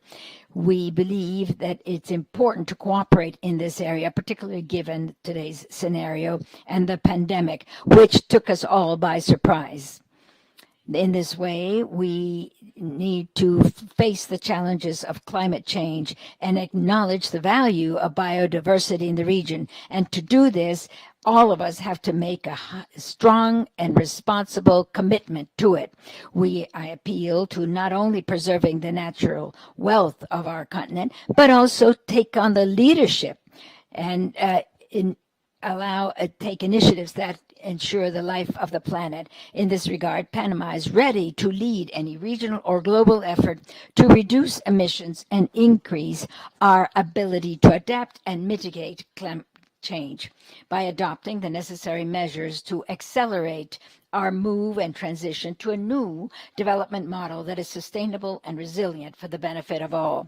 This challenge requires that we need to work in an innovative manner through regional and global cooperation. We need to speed up our action in climate to increase access and efficiency to public climate financing. On the progress made by Panama in responding to natural disasters, we have a municipal guide for the comprehensive addressing of threats, so as to undertake comprehensive action, integrated action to deal with the risks to which the population is exposed. In April of this year, we set up the first Meteorology and Hydrology Institute for the purpose of providing follow-up to the phenomena caused by nature and alert in a timely fashion our citizens, particularly those groups who are in a vulnerable situation vis-a-vis any possible natural disaster. Through international cooperation initiatives, Panama has taken a proven position to the service of the Caribbean and Central American countries through the Copernicus Data Center for dealing with emergencies, through geospatial data from the European Union to guide risk mitigation activities when there is a natural disaster. Also, and in support of the coordination efforts for humanitarian assistance at the international level, Panama has implemented a regional humanitarian assistance logistical center to provide logistics to help any response activity from international organizations who specialize in the area of humanitarian assistance. Panama aspires to the presidency in February 2022 of the group of friends of humanitarian deposits of the United Nations. With that position, we will be able to encourage active participation of all countries in an effort to resolve humanitarian situations. Currently, we are working on the process of updating the National Disaster Risk Management Plan and align it with the Central American Policy for Comprehensive Risk Management. We have a high risk for forest fires during the dry season and floods that endanger our communities surrounding the rivers and streams. That is why Panama acknowledges the importance of strengthening the framework for the reduction of risks and disasters from 2015 to 2030. Panama has made significant progress in what FAO has called the 4 improvements. 1, put an end to hunger.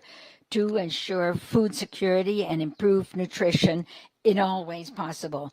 Protect, recover, and promote the sustainable use of ecosystems and encourage economic inclusive growth by reducing inequalities.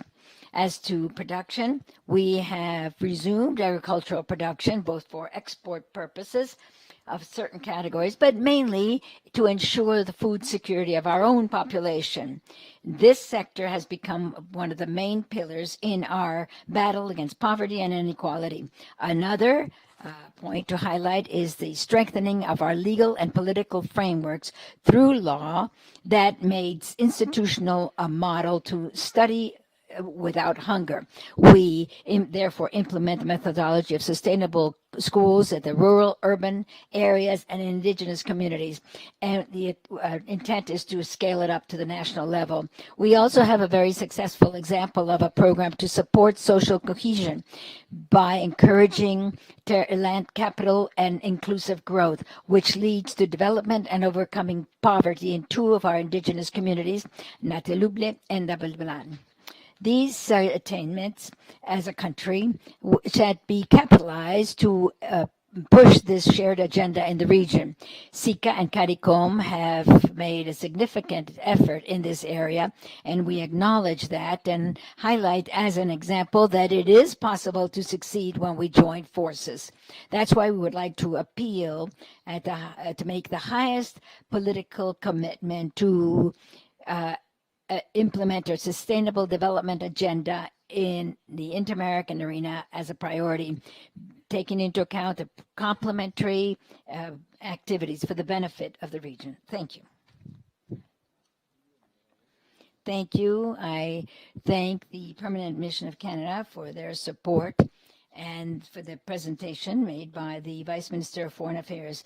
And I request that we express our gratitude to her for participating in the celebration. Next, I would like to again welcome the Secretary General of the OAS, Mr. Luis Almagro. You have the floor, sir. Thank you, Mr. President.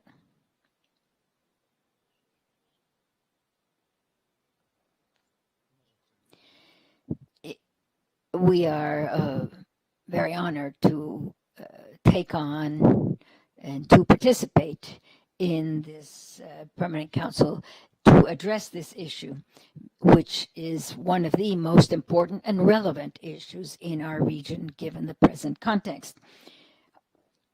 Evidently, our work has to be reaffirmed through pushing for sustainable development, through a renewed commitment to preventing disasters, to improving nutrition and eradicating poverty. The negative socioeconomic impact of COVID-19 in our region has put many of our citizens in a vulnerable position. And this began with to become more acute with the Delta variant. The UN food program in Latin America and the Caribbean and the impact of the pandemic can leave 14 million people in a vulnerable situation with serious food insecurity, and that requires urgent attention. The pandemic has also underscored the need to strengthen the agricultural sector in the Americas.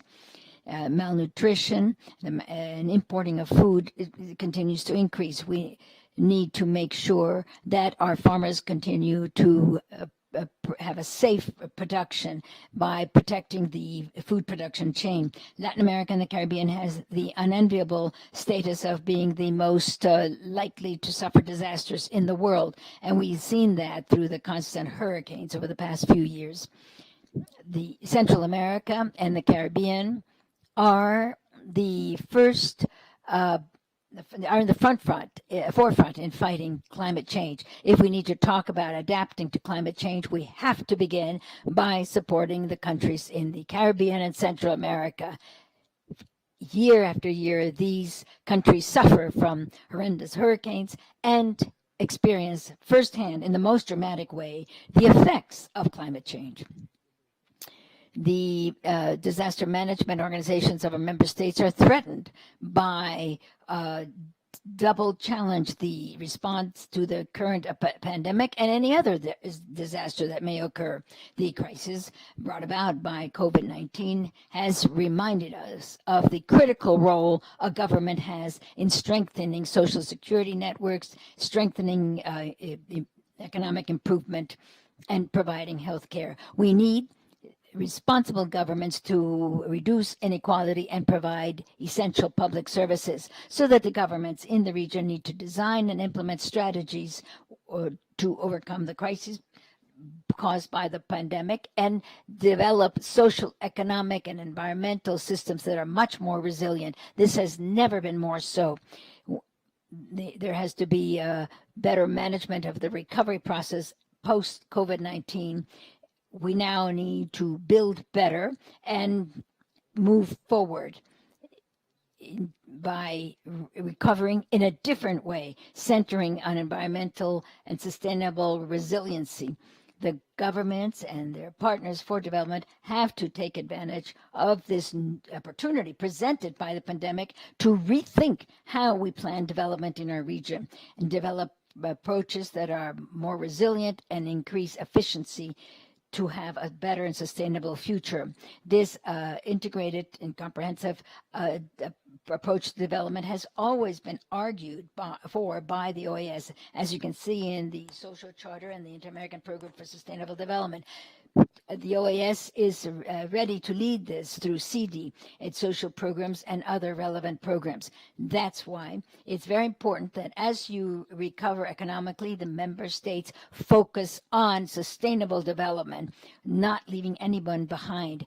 The holistic approach to the crisis means comprehensive planning at the national level and has to be reflected in the multilateral arena. There should not be dependency on assistance. There have to be clear policies that define a comprehensive view of development. We need that in order to deal with the natural disaster and food insecurity problems. Distinguished colleagues, in observing this International Day to reduce the risks of disasters, let's continue to be aware of the fact that not only do we to focus on the physical recovery of our economic systems, but also in building and strengthening the resilience of our citizens. Thank you.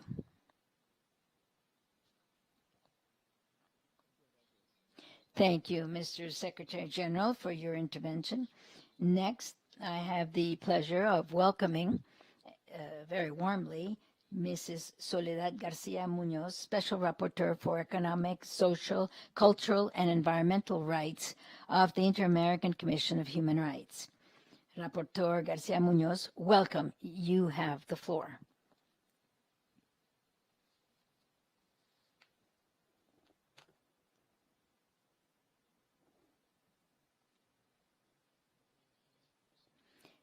Rapporteur Garcia Munoz, can you ask for the floor once again, please?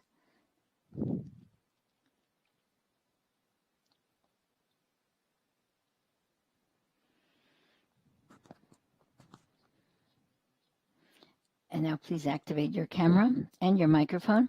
Perfect. Thank you very much. Thank you very much, Mr. President, Ambassador Joseph Biagio Bellini, and warm welcome to the Vice Minister of Foreign Affairs of Panama, Mrs. Daira Carrizo, and the Secretary General, and Colonel Raul Devoto, representing the Inter-American Defense Board, distinguished representatives of member states and observers at the OAS, colleagues of the organization, and distinguished public. It's a great honor to have the opportunity to address the Permanent Council in my capacity as Special Rapporteur on Economic, Social, Cultural, and Environmental Rights of the Inter-American Commission on Human Rights at such an important session, which focuses on the issues that are of greatest concern under my mandate. And that's why, on behalf of the Commission, I would like to deeply thank you for this opportunity. As you know, Revesca is the second special rapporteur set up by the Inter-American Commission throughout its history for the purpose of giving priority to monitoring and protecting Revesca in the region. I also have the honor of being a member of the working group of the San Salvador Protocol, which, as you know, has a key role in monitoring and the existence of DESCA in the system. The current pandemic is having a huge impact on the DESCAs, particularly in their right to health, to work, to food, to water, to social security, education, or the housing of people. Thus, it's very important to highlight that the Commission, with the support of Sudavesca, has issued 3 resolutions with recommendations for states to support their effort to respond to the pandemic with a comprehensive approach to human rights. And I'm referring to Resolutions 1/2020 on the pandemic and human rights in the Americas, Resolution 4/2020, where they talk about the Inter-American guidelines on human rights for people that have COVID-19, and Resolution 1/2021 on pandemic and vaccination in the Americas. In reading this group of resolutions, it's essential to adopt policies to prevent contagion and implementation of social safety measures and access to public health systems that facilitate the diagnosis and timely diagnosis of people without any discrimination. As you know, the Americas is the most unequal region of the planet that has serious social gaps, where poverty and extreme poverty represent a cross-cutting problem in all states of the region. We have noted with great concern that in Latin America and the Caribbean, ECLAC has already have noted 209 million people living in poverty, which specifically affects women. Also, the rate of unemployment has significantly increased. It's estimated to represent 40 million persons who are unemployed in a sub-region where informal work is one of the main sources of economic income. In those areas, social programs are deficit, and there is an endemic scourge of pandemic. Also, there are risks for food, for fighting hunger as a result of the pandemic. There are 40% of people who are living with food insecurity in Latin America and the Caribbean. This has serious implications on not just the pandemic, but the climate change and natural disasters. The access to food must become a priority. It is intolerable that only one person in the Americas, in such a huge continent, be hungry. In the committee in Revesca, we have noted that the spread of the virus in the region has led to a serious health emergency with 35% of the world deaths. That is 8% of our population. But it has also led to a serious economic and social impact on the population. It is therefore urgent that states of the region agree on one single health focus to give health human rights approach and giving priority to the effective protection of an individual through specific consideration of those people living in poverty or in a precarious situation, through a comprehensive approach to the right to health, which includes mental health that has been so hit by the pandemic. In terms of access to vaccines, we have said that only some states in the region have made significant progress in vaccinating their populations, whereas in other states, the access to doses is difficult and limited. We'd like to underscore that access to vaccines against COVID-19 is a fundamental tool, not only to ensure development and economic recovery, but also to follow the principle of equality and non-discrimination. As a result, states must ensure that access to vaccines be universal and equitable through effective solidarity action for those states of lower income. I also would like to appeal to the inter-American community, particularly the member states of the OAS, to establish international cooperation frameworks that allow for all states to move forward in responding to the pandemic and combating climate change, the two major tragedies of our dates, so that no one is left behind. We must ensure the strategic promotion based on international solidarity that will eliminate the gaps that exist in our continent, gaps between those countries that have greater economic and financial capacities and those that have limited resources. It is also important to do this in order to eliminate the cases of human mobility.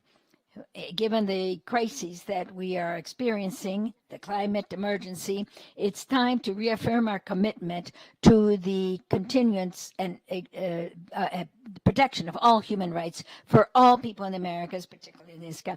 We also need to strengthen the risk-based organization, which includes the mandate covered by the Protocol of Salvador. Given the climate emergency, the inter-American system as a whole has to give priority to protecting nature and the right to the environment, and relate that closely to human rights. Last week, the UN Human Rights Council recognizes the right to a healthy environment. Our inter-American system was a pioneer in this with the San Jose Agreement, the San Salvador Protocol, the Economic Inter-American Democratic Charter. And so it is time that we again resume leadership in this area. That's why I urge you and would like to express our interest and willingness to make every effort possible and support other resources and organizations, particularly that area of the Secretary General, to move forward to our Inter-American Charter that would be one more grain of sand that would complement the existing Escazú agreement that just came into force, which is a notable and pioneering instrument in our region. We are particularly concerned from the last report of the Inter-American Climate Change Panel, their urging of the Americas, noting that our temperature will increase by 2 centigrade degrees, which would be catastrophic for the region, particularly Central American countries and the island Caribbean countries, because of their size and vegetation, are particularly susceptible to the impact of climate change. From the very beginning, our system has bet on democracy, on human rights, on development, and social justice. That is why I would like to appeal, together with the Secretary General, to strengthening these commitments that we have taken on by all member states of the organization in Chapter 7 of our Charter and Article 30 that establishes that development is the primary responsibility of each country, and it has to be built through a comprehensive, continuous process to develop a social economic order that is fair and that does contribute to the full realization of the human being. With that in mind, it is imperative and urgent that states, financial institutions, and businesses place the development to the right to development and human rights in the forefront of any of their actions, both economic and fiscal. Economic recovery has to be fair, green, and must bet on gender equity, serving the people and protecting nature in line with the 2030 agenda. Thank you very much. Doña Soledad, por su presentación. A continuación. Thank you very much, Madam Rapporteur, for your presentation. Next, I have the pleasure of greeting and warmly welcoming Colonel Raul Enrique Devoto Uribe, Chief of the Disaster Risk Management Division of the Inter-American Defense Board. Be welcome. You are recognized. Good morning, everyone. Permanent Representative to the Organization of American States, and Chair of the Permanent Council, Secretary General, Assistant Secretary General, ladies and gentlemen of the Permanent Council, good morning. We are looking at the topic before us today as put by the Inter-American Defense Board. And we would like to thank the esteemed authorities for welcoming the IDB to underscore what we are doing when it comes to our work and in cooperation with the work being done by others on this particular topic of disaster risk reduction. Presentation, please. Next slide, please.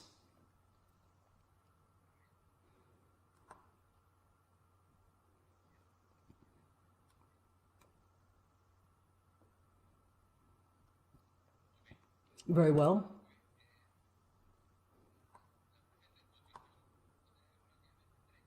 We are going to have 3 main points for this presentation. Introduction for the International Day of Disaster Risk Reduction, World Food Day, International Day of the Eradication of Poverty. These are the main risks as put by the International Forum, and this is the overview of world risks that looks at the main threats That said, it underscores the world concern of extreme temperatures when it comes to climate change, and that has serious consequences with disasters that we've already seen, forest fires, and other things that afflict our continent, and which undergird what states expect. And that is why we have to look at a reduction of disasters, the work that we're doing, and we have to have not only better resilience, but also more bodacious measures for international cooperation when it comes to disasters.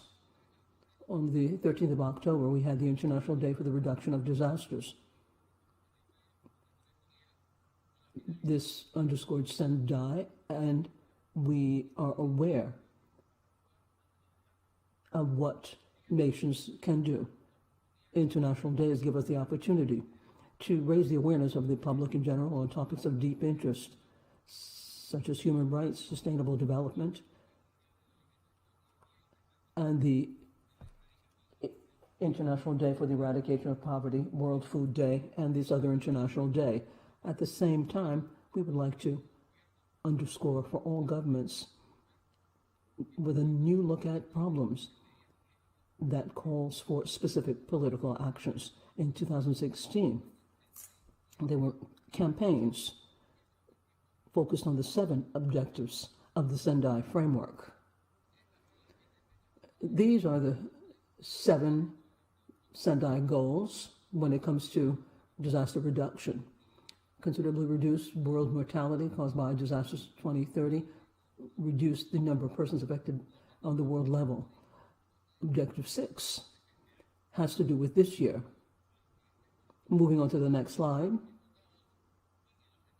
we want to look at Objective 6.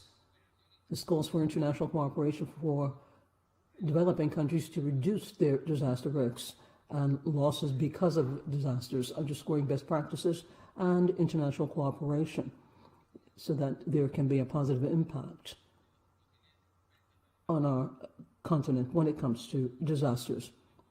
As all in this meeting well know,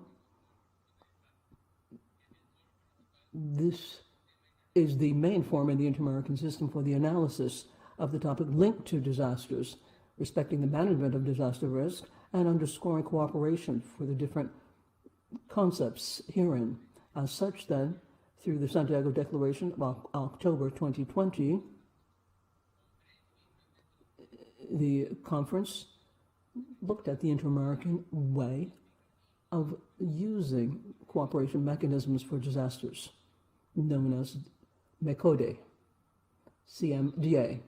And as such, then, the board has a perspective with regards to managing risk disasters. We do this through studies, webinars, conferences that are related to disasters. In May, we had the last one when we looked at strengthening coordination and cooperation and inter-American structure when it comes to disaster responses.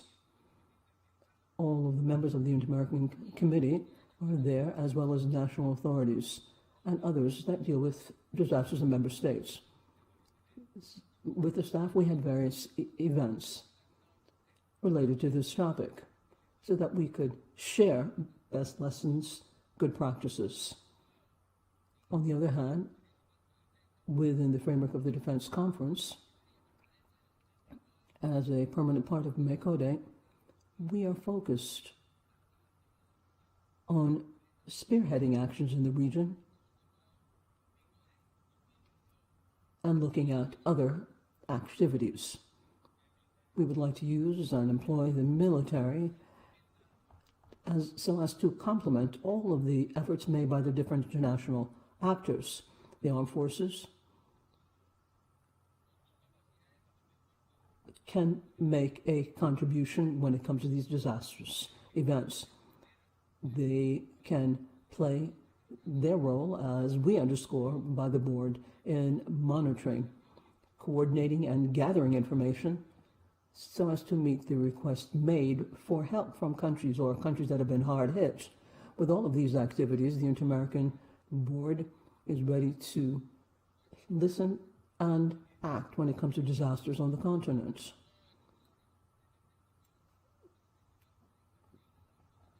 The Inter-American Board looks at this as an opportunity to offer other resources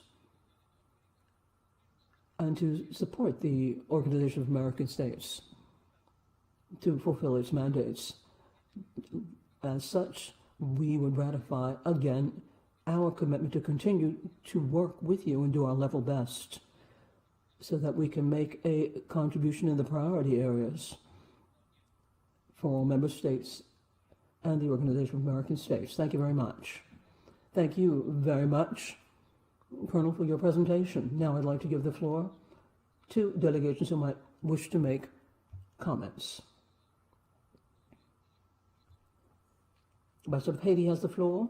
Ambassador Edmond.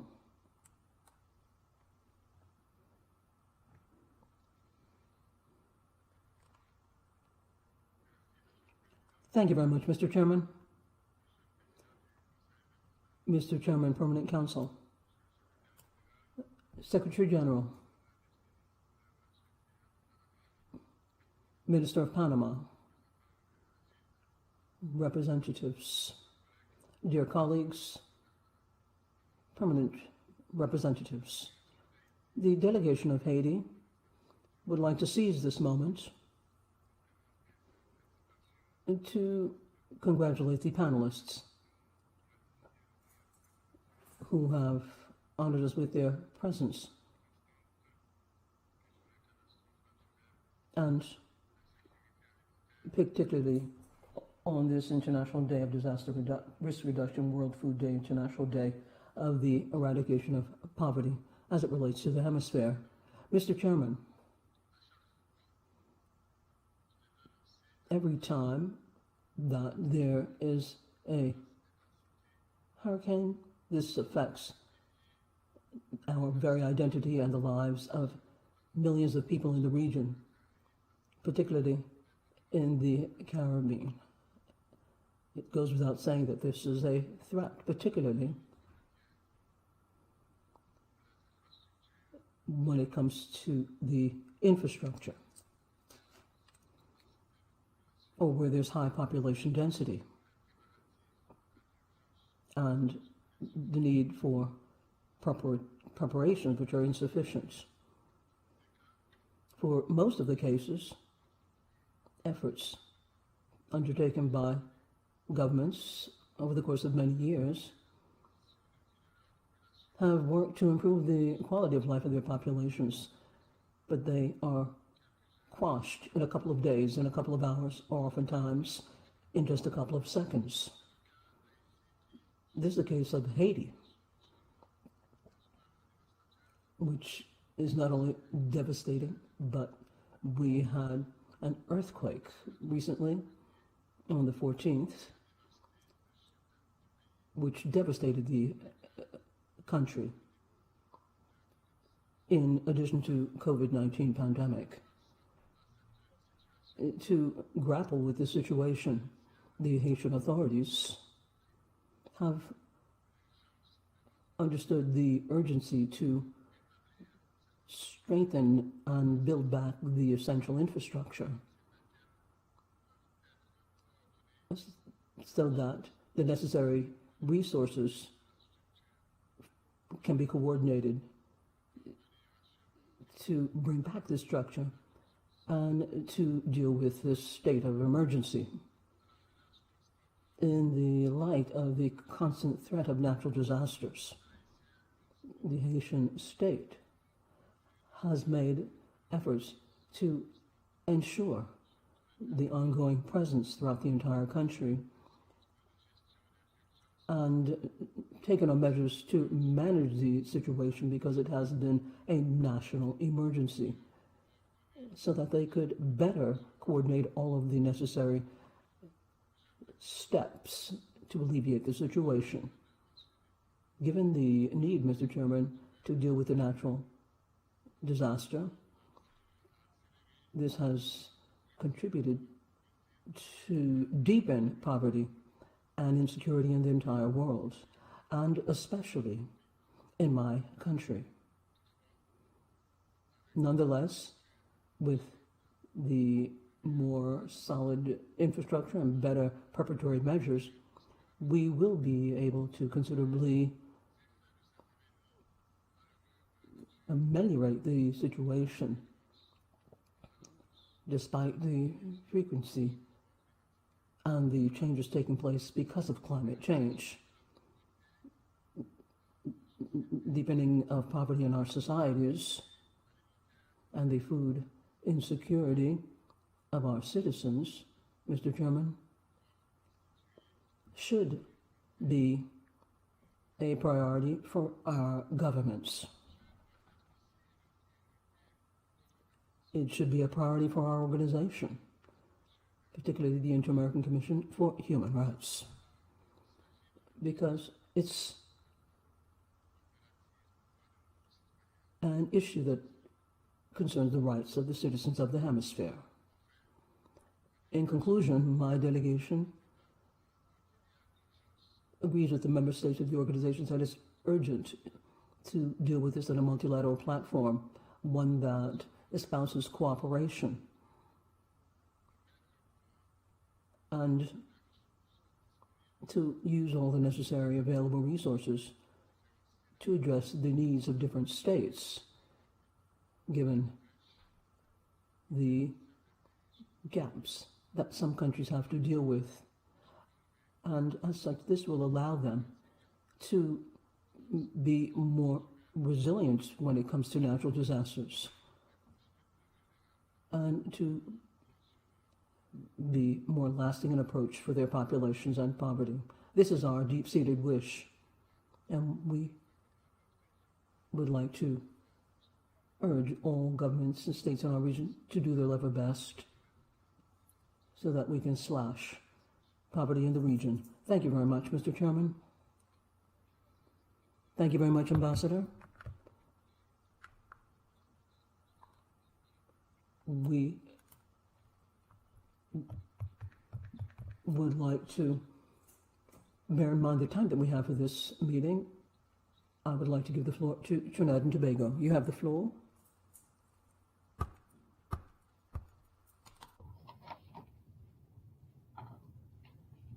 Thank you, Chair. This being the first time that this delegation of Trinidad and Tobago is taking the floor since your assumption as the Chair of the Permanent Council, I affirm and assure you of the support of our delegation during your tenure. Chair, this delegation must record its appreciation to you, the 21 delegations named in the convening documents for this regular meeting, and our distinguished panel of presenters, led by the Vice Minister of Foreign Affairs of the Republic of Panama, for facilitating our consideration of this important topic today. This topic, which is being held to commemorate, this discussion, which is being held to commemorate three very high priority international observances: the International Day for Disaster Risk Reduction, World Food Day, and the International Day for Poverty Eradication, is also being held in the weeks ahead of the 51st regular session of the organization's General Assembly. It's noteworthy, Chair, that 5 years ago, following the global adoption of both the 2030 Agenda for Sustainable Development in September 2015 and the UN Framework Convention on Climate Change and the Paris Agreement in December 2015, it was your country that hosted the first regular session of our General Assembly thereafter, the 46th, under the theme Institutional Strengthening for Sustainable Development in the Americas, at which the Inter-American Program for Sustainable Development, the PIDS, 2016 to 2021 was adopted.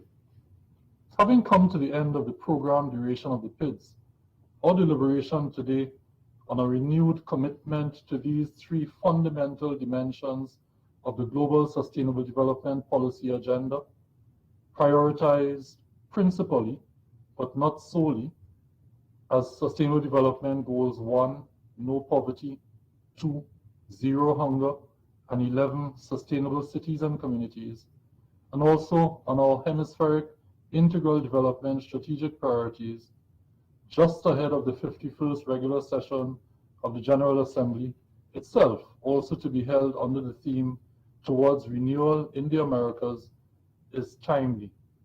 It is timely particularly as we emphasize the imperative of building forward together, as we embrace the insight that our actions are our future, and as we focus on international cooperation for developing countries post-COVID-19. That process of sustainable and integral development must be green, resilient, and inclusive.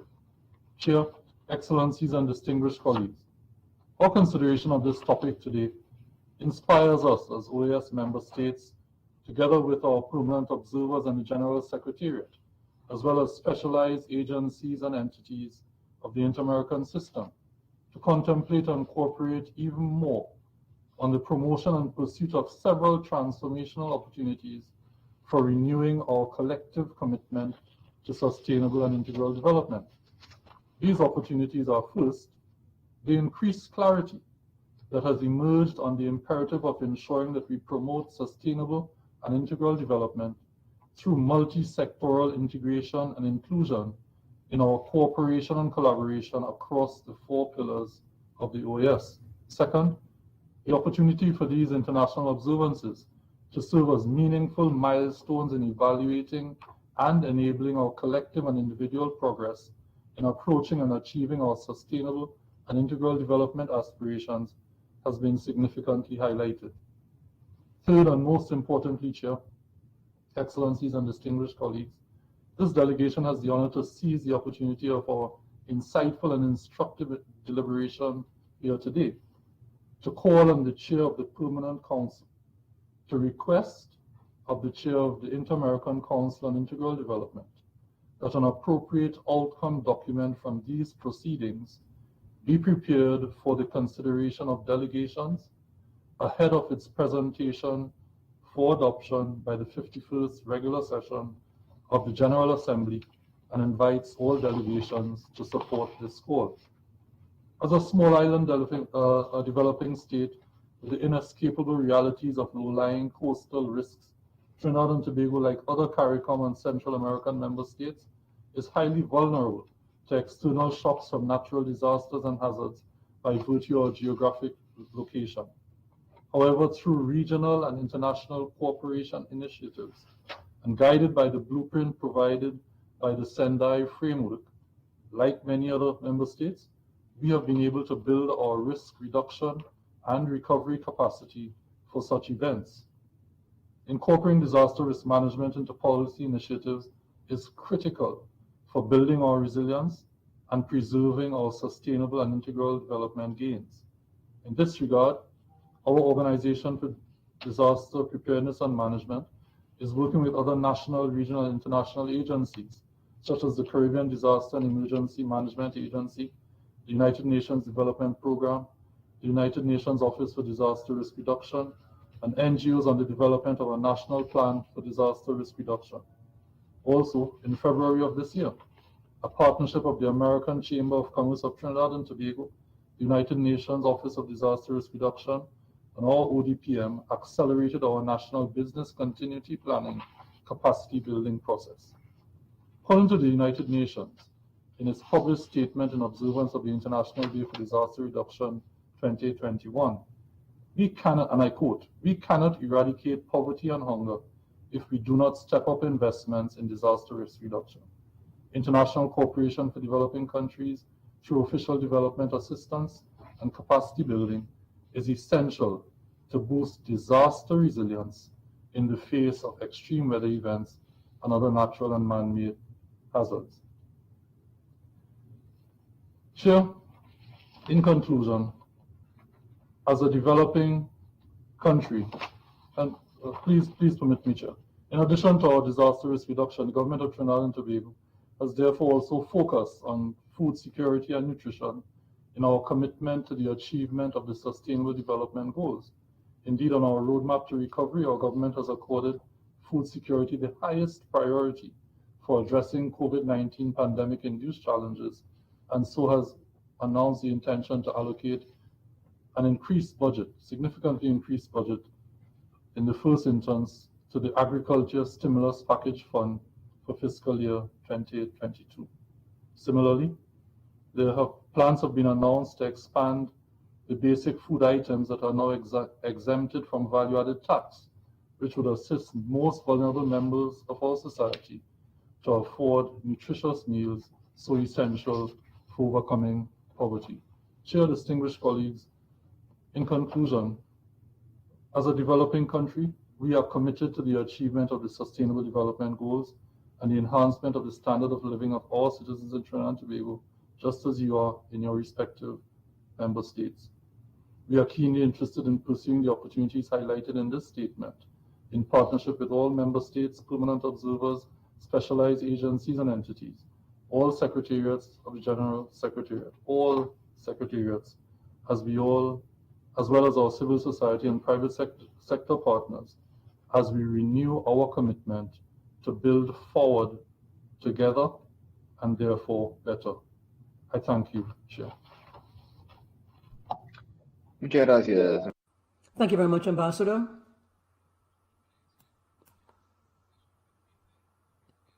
We will begin that as of today, as you suggest.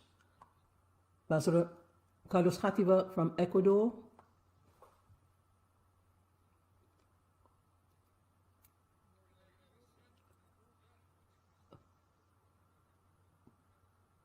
We would like to thank you, Trinidad and Tobago, for your comments and looking at the overlap of all the topics in this meeting and as they relate to all of us. I'm going to ask you to kindly give the floor to other speakers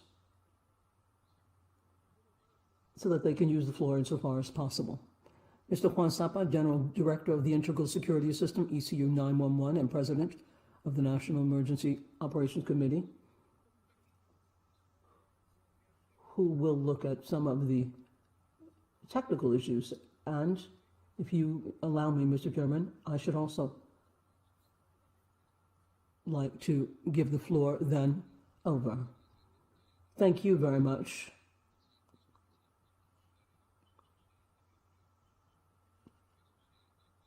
Economic and Social Inclusion Director General of Ecuador has the floor.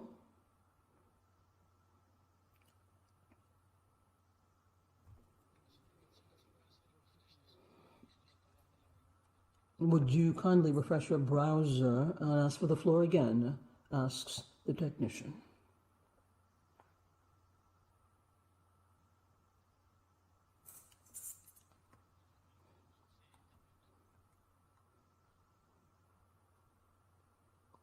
Microphone, please. Microphone, please, for the speaker.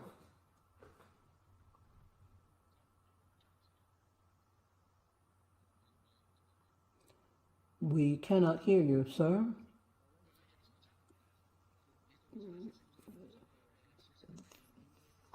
Thank you very much, and to all members of the member countries of the OAS.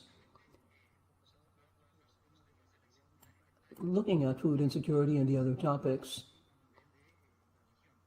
throughout the region, we have to be mindful of health and also look at the gaps when it comes to gender.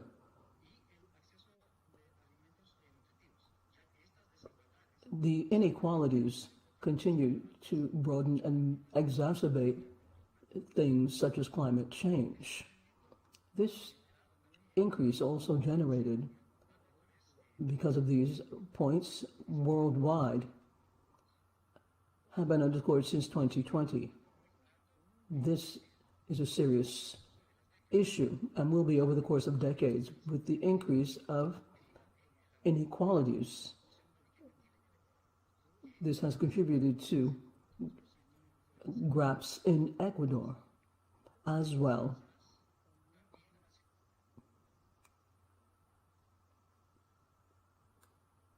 Sorry, the speaker has been lost, says the interpreter.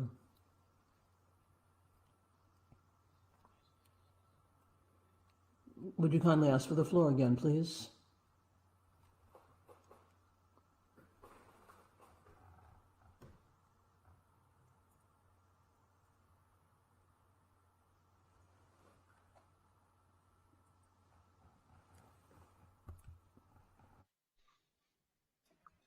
No veo que haya solicitado la palabra. Creo que mientras retomamos al señor Mendizábal, creo que podemos irle dando la palabra a Marco Garnica, subdirector del Sistema Integral de Seguridad.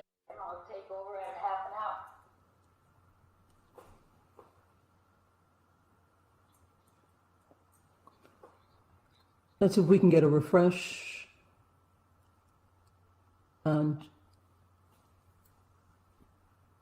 get the floor back. The Marco is recognized.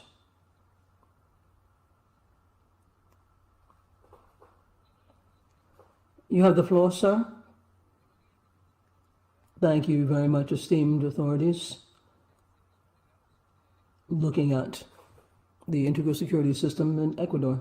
Thank you very much for the invitation to this very important event, which looks at the awareness as well as risks, as well as the solution for the risks. We have before our consideration the following information that looks at the importance of emergency measures for these natural disasters.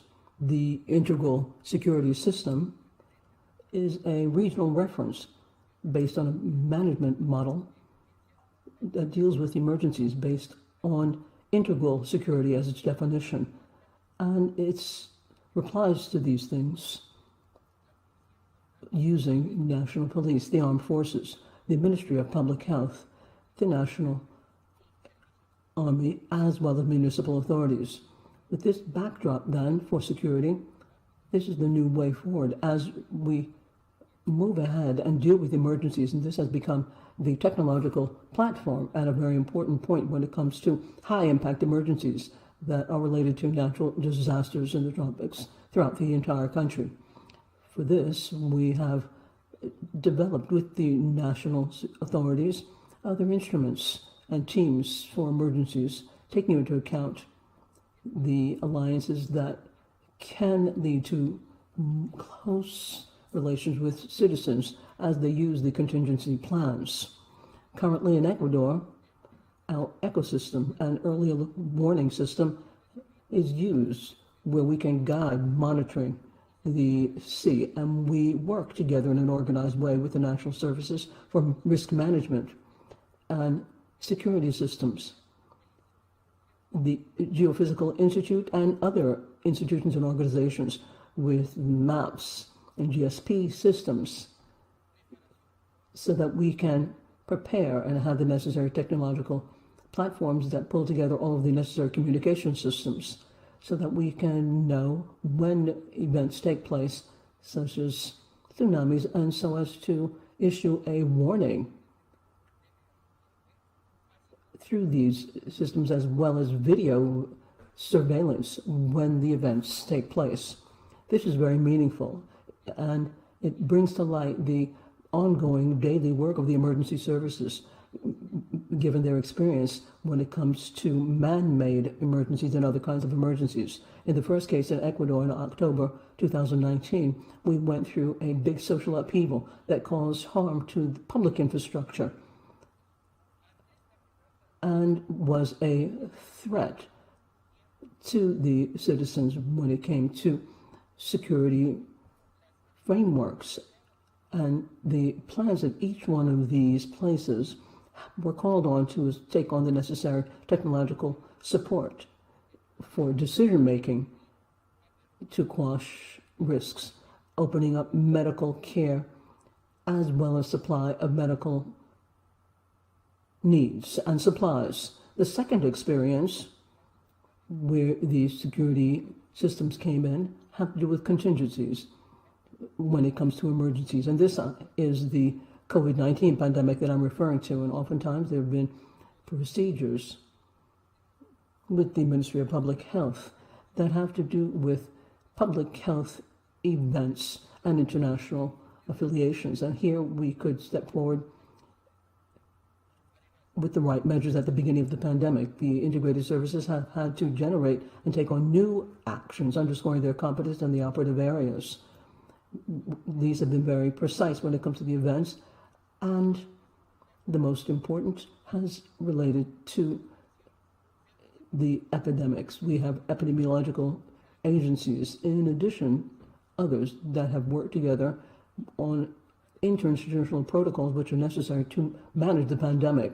In the technological field, we have looked at cooperation of institutional experts and national experts, including academia. We've had video cameras so that we can identify and comply with the social needs and monitor the public spaces and beaches. Right now, the necessary tools are used to control and have distancing in public. We provide information on an ongoing basis and give authorities products and institutions so that proper decisions can be made, gathering statistics as well. This is crucial for implementing all of the decisions taken and is a part that is important for decision makers. New threats will be in the offing. We are preparing everything technologically with human resources that aim to deal with, to take care of these cases. Thank you very much.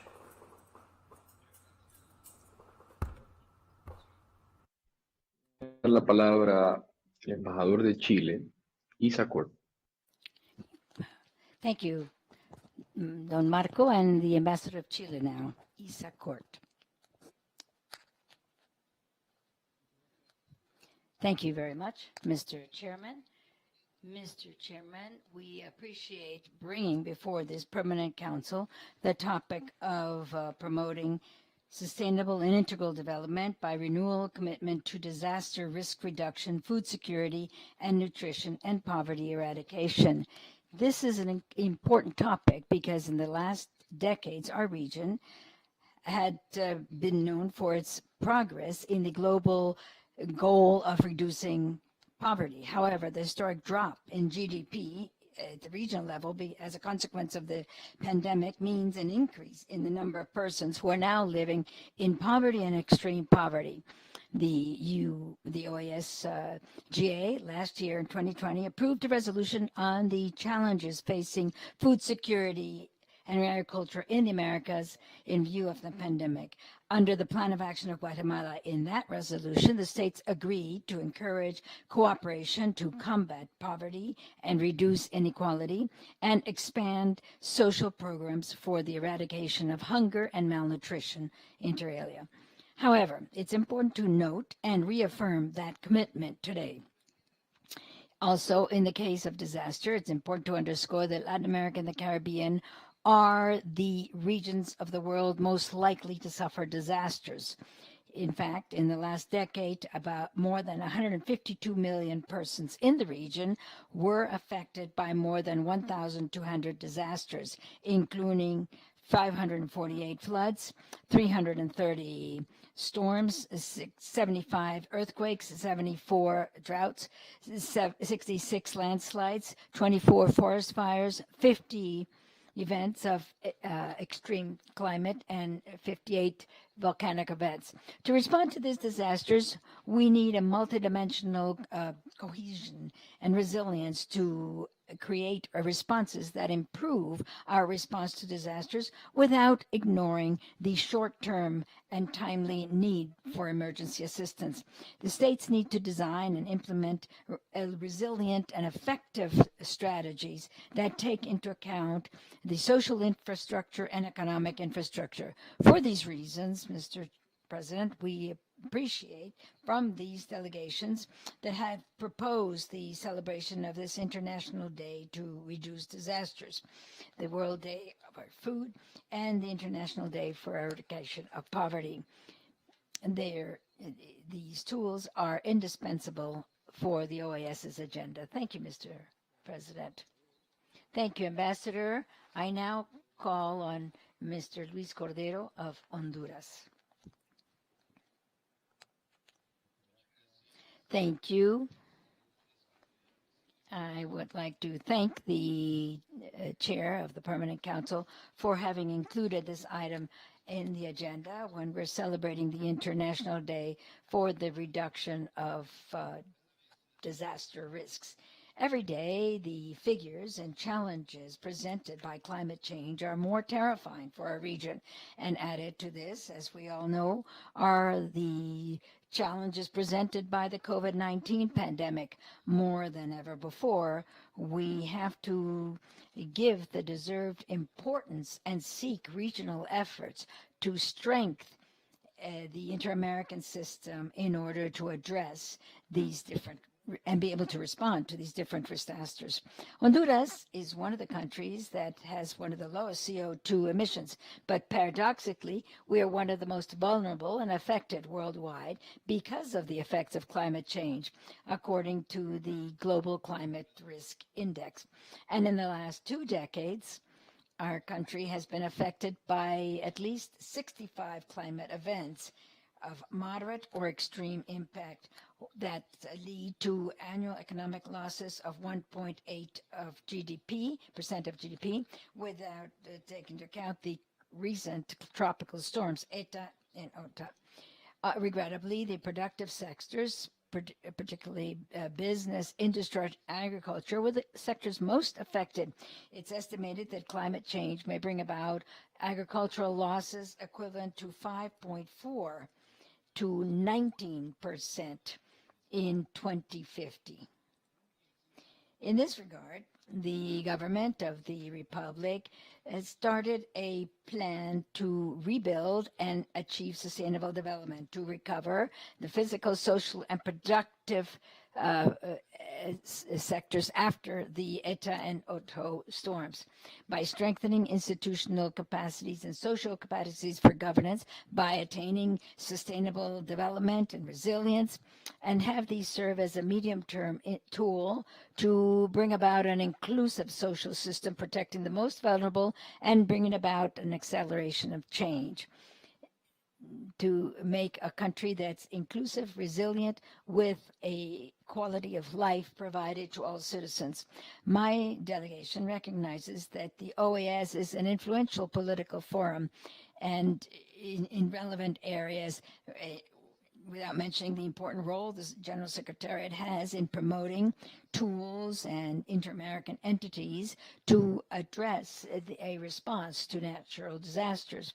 In this regard, we ratify our commitment and would like to urge that the mandates adopted at the 50th regular session of the General Assembly be adopted, which were submitted to the General Secretariat and the Secretariats of the organization, such as the CD Resolution AG Res 2955, which encourages hemispheric initiatives in the area of integral development and the promotion of resilience, in Resolution AG Res 2952, the promotion of the hemispheric response to climate change in the context of the COVID-19 pandemic, and the declaration adopted by the Permanent Council in November 2020, solidarity with peoples and governments of the hemisphere that have suffered natural disasters, and the more recent resolution that was approved that will be approved at the 51st regular session of the General Assembly. The draft resolution entitled Strengthening the Role of the OAS in Strengthening Resilience when hemispheric disasters occur. In conclusion, I'd like to thank the government of the United States, which recently announced that they will be financing the database for the Western Hemisphere as part of the Inter-American Risk Mitigation Network. And we are sure this will encourage cooperation, timely response, and recovery when managing a disaster. Thank you very much.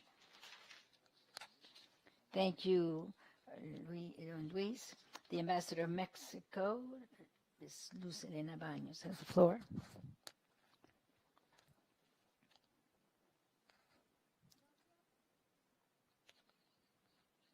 My delegation would like to thank you for including these items in the meeting of the Permanent Council.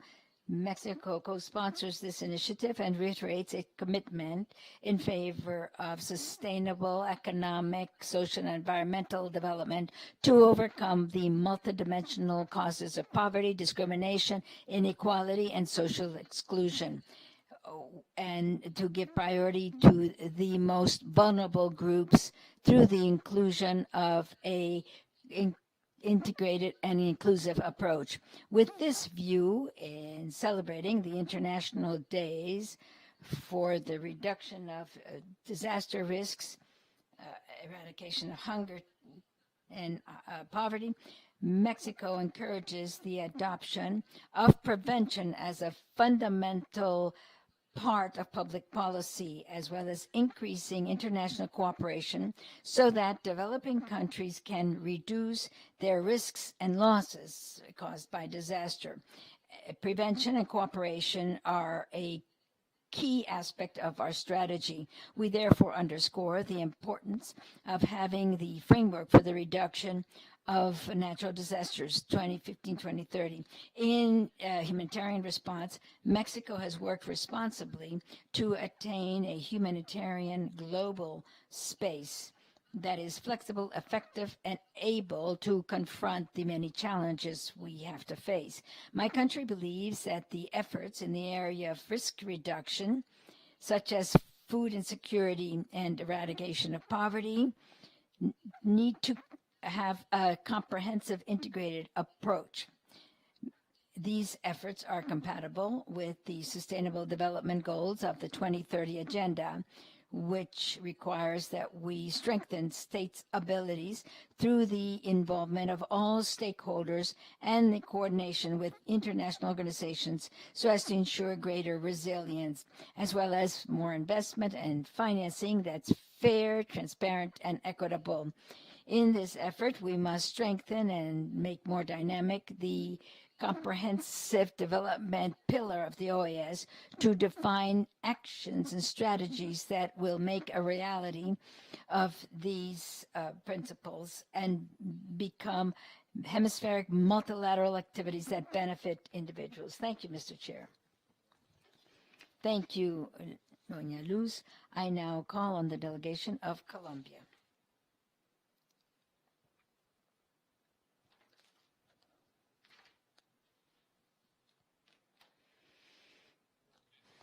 Thank you, Mr. Chairman. My delegation would like to begin by thanking you for including this item on today's agenda and the valuable contributions made by the Vice Minister of Foreign Affairs of Panama, the Secretary General Magro, the Special Rapporteur Garcia, and Colonel Devoto in joining this joint celebration of the International Day to Reduce Disaster Risk, the International Food Day, and International Day to Eradicate Poverty. Colombia would like to once again reiterate its commitment to achieving the Sustainable Development Goals that appear in the 2030 Agenda.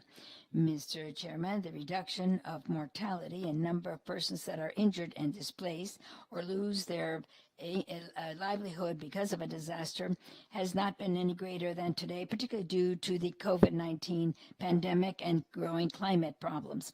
The risk of disaster is more complex, more systemic, and it is undermining the efforts aimed at attaining the 2030 Agenda, particularly the eradication of poverty. That's why, in addition to the efforts to become familiar with the risks and mitigate them and respond to disasters, we now need to increase international cooperation to strengthen the capacities of the affected sectors and take into account the sustainable adaptation that increase resilience and reduce risk. In this spirit, Colombia has supported and will continue to support the measures that strengthen the tools of the inter-American system, as well as the national capacities for response and resilience in case of a disaster, such as the draft resolution that is being negotiated by the delegation of Trinidad and Tobago, which we value and support. Mr. Chairman, let me also note that my government has put food security at the core of its public discussion through a new approach based on the right to food and life under a dignified condition. This has been incorporated in our National Development Plan 2018-22. Amongst the initiatives of this new approach is the cooperation for nutrition. The goal is to combat and progressively eradicate malnutrition by strengthening the strategies and high-impact interventions to deal to help pregnant women, boys and girls, and improve the practice of maternal lactation, eliminate acute malnutrition.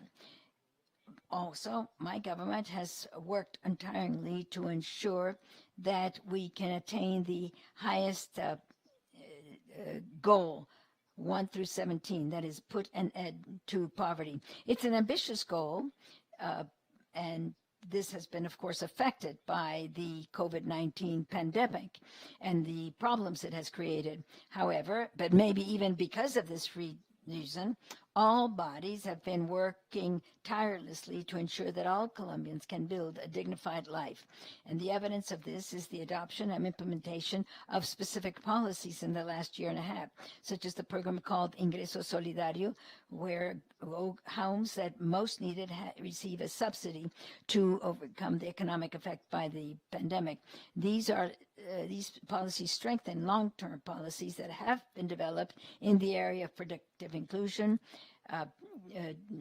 cash transfers, and the conclusion of a more inclusive society.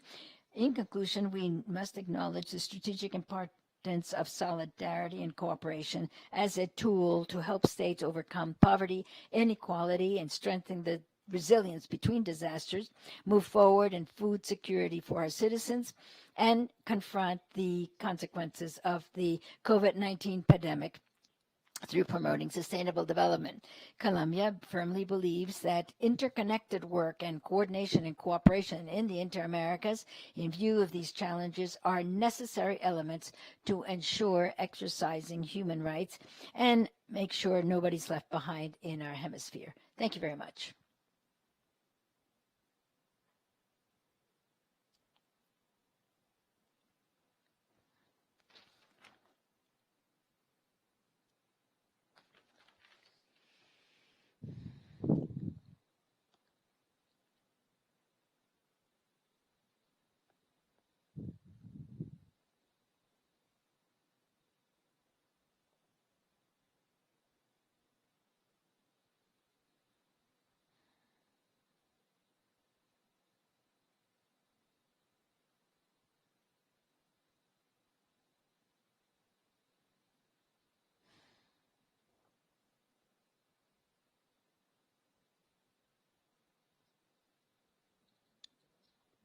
Can you hear me now? I now call on the interim representative of the United States.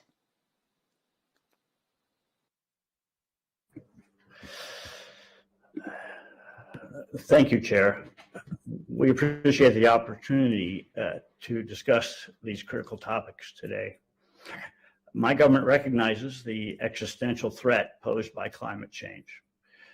We are working tirelessly to cut emissions globally by at least 45% by 2030 in order to be able to be on a credible path to net zero by 2050. As U.S. Special Presidential Envoy John Kerry recently noted, we are at the beginning of a decisive decade, and 2021 is a decisive year. The 26th UN Climate Change Conference of the Parties, COP26 in Glasgow, will be a pivotal moment for the world to come together to meet and master the climate challenge. With respect to food security and nutrition, the United States announced at the UN Food Systems Summit a planned multi-year investment of more than $10 billion to promote food systems transformation, improve infrastructure for food access and inclusive market opportunities, and reduce food loss and waste. We would also like to highlight and thank the Inter-American Institute for Cooperation on Agriculture for its commitment to disaster mitigation across the region. With respect to disaster resilience, the U.S. mission is funding a project at the OAS that seeks to boost resilience of the Caribbean tourism sector in the face of recurring natural disasters. We also support the current effort by Trinidad and Tobago and other CARICOM states to advance at the upcoming General Assembly a focused resolution on natural disasters, seeking to implement the decisions our states made at last year's General Assembly. Before closing, please allow me to say a few words on the Western Hemisphere database on natural disasters. Chair, last year the General Assembly decided that the platform of the database should continue to be upgraded to maximize its performance with current technology, so it can facilitate access to valuable information for any state experiencing a natural disaster. I'm pleased to announce today that the United States will fund the database and is working out the details of the disbursement of funds for this important project. Finally, we encourage the General Secretariat to strengthen cooperation with regional and international partners to ensure that the OAS online database contains authoritative, useful, and timely information on natural disasters so that all OAS member states might benefit from this shared database. Thank you for the opportunity to speak on these important topics. Thank you very much, Brad. I now call on the Ambassador of Guatemala, Doña Rita Clarid. Thank you very much, Mr. Chairman. I appreciate the presence of Her Excellency Daira Carrizo Casillero, Vice Minister of Foreign Affairs of the Republic of Panama. I extend my greetings also to the Secretary General of the OAS and the distinguished panelists who are with us today. Mr. President, my delegation has joined with pleasure, together with other states, the request made by Panama and Trinidad and Tobago to include this item on the agenda to celebrate 3 important days and think about each one of them from the perspective that by reducing disaster risk, food insecurity, and by eradicating poverty in our hemisphere, we still have many challenges before that, and we need to reaffirm our commitment to overcome these so that we can achieve sustainable and comprehensive development in the Americas. For my country, as the host of the 51st General Assembly, discussions such as the ones we had this morning bring to our attention the topics that are of great importance to our region, framed under the motto of the 51st General Assembly, which is towards a renewal of the Americas. In this regard, I would like to support the ambassadors of Trinidad and Tobago to follow up this to give a follow-up to this proposal. Mr. President, the agenda for the 51st Assembly is the roadmap agreed to by the states to attain sustainable development and set at its first objective to put an end to poverty in all forms and in all countries of the world. The COVID-19 pandemic has had serious economic and social impact worldwide, particularly in our region, where it's estimated that the historic drop of the regional GDP by more than 7% is the biggest drop in the 120 years, with a subsequent increase in poverty and extreme poverty. And that has meant a setback of at least 10 years in the progress we had achieved. So therefore, today, more than ever, we need to renew our commitment to eradicate poverty in all of its expressions. ECLAC has said that although by 2021, the region will have positive economic growth of 5.2%, it still will not be enough to compensate for the harm caused by the pandemic with the increase in poverty and extreme poverty. The OAS has a key role to play in supporting countries in the region by identifying the main challenges and encouraging exchange of information and cooperation between countries, which not only will allow us to be better prepared, but also allow us to confront future crises and attain the goals we have set for ourselves at the global agenda, which is to eradicate poverty and inequality. It's important to note the possibility of promoting discussions on these topics that are a priority for a region, and that the OAS, through its technical secretariats, like the Secretariat on Access to Rights and Equity, it can organize cooperation agreements and work together with the ministries of social development in the Americas and other institutions that work on these topics at the global and regional level. Mr. Chairman, as to the response to natural disasters, we also must acknowledge the important role the OAS needs to play as an influential political forum that facilitates a meeting between the relevant stakeholders, coordinating synergy and action through the various tools and entities of the inter-American system. It is through this and through given the high vulnerability of states in the region to disaster, we, the states, have defined the mandate that we have to strengthen the capacities and tools of the organization. In that framework, we give special value to the draft resolution entitled Strengthening the Role of the Organization in Encouraging Resilience to Hemispheric Disasters, which was presented by the delegation of Trinidad and Tobago, to give follow-up to what has been agreed on at the General Assembly 2020, and which we have promoted and put forth in the OAS's agenda and in our discussion of reducing disaster risks. I would like to take advantage of this opportunity to thank the delegation of the United States of America for its support to these efforts by announcing a decision to finance the updating of the Western Hemisphere's database for the Inter-American Network to Mitigate Disasters, and to strengthen the state's capacities in risk and disaster reduction. I also would like to highlight the work of SEDI, responsible for disaster management through its Department of Social Development, and the function that it has to coordinate different partnerships with its strategic partners in order to support member states by focusing on mitigation, preparation, and adaptation. These and other important efforts for the region have been supported and have received the cooperation of the Inter-American Defense Board, as we saw in the presentation made earlier.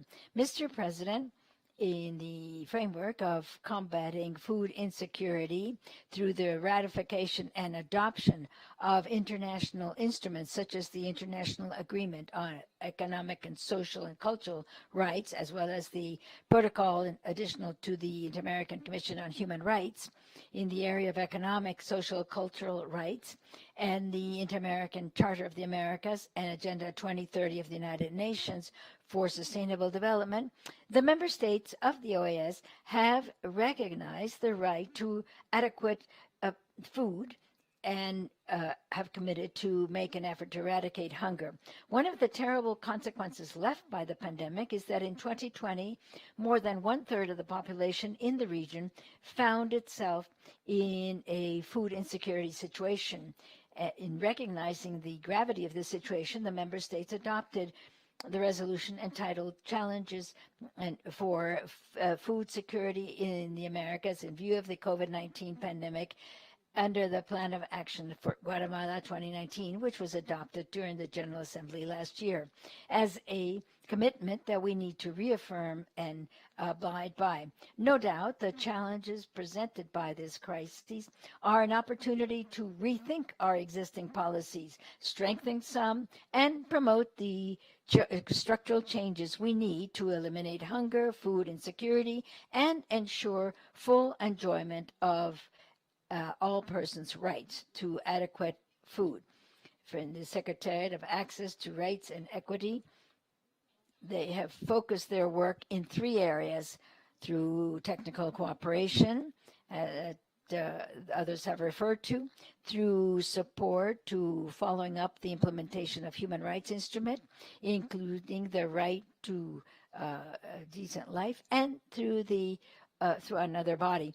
In conclusion, we reiterate our confidence that the OAS will continue to be the best platform to foster best practices, partnerships, and promote technical cooperation and encourage the development of projects from the perspective of human rights development. The states, therefore, should also consider adopting policies that encourage the sustainable development of nutritious food that's accessible and promote the participation of all stakeholders to encourage innovation, encourage local income, and develop safety networks for small farmers, and develop climate resilience and promote effective multi-sectoral and coordinated management for the reduction of disasters. Thank you very much, Mr. Chairman. Tomar nota de la solicitud. Thank you very much. Let's take note of Mexico's request to be a co-sponsor of this point. Secondly, let's remind colleagues that we have to abide by our time frame.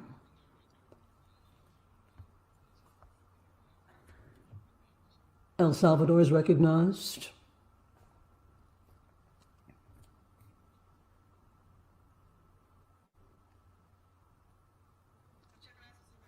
Thank you very much, Mr. Chairman. We truly appreciate having this item put on the agenda, which we agree with, and the very important presentation given by the panelists. We feel that it's relevant to address these topics in keeping with the current context in the region and in the world, and in solidarity with all of those who are fighting against COVID-19 pandemic and who have been hard hit by poverty and a dearth of foodstuffs, and which has increased their vulnerability in the face of other threats, such as disasters. This has broadened the gap in inequality. We appreciate this cross-cutting issue and the exchange of ideas which will build resilience for sustainable development. Along this track, then, to better look at security and development nationally, both the national policies for fisheries as well as the institutional strategic plan for cattle raising is a crucial area in agriculture with a strategic approach with access to markets that supports the sovereign access to these areas.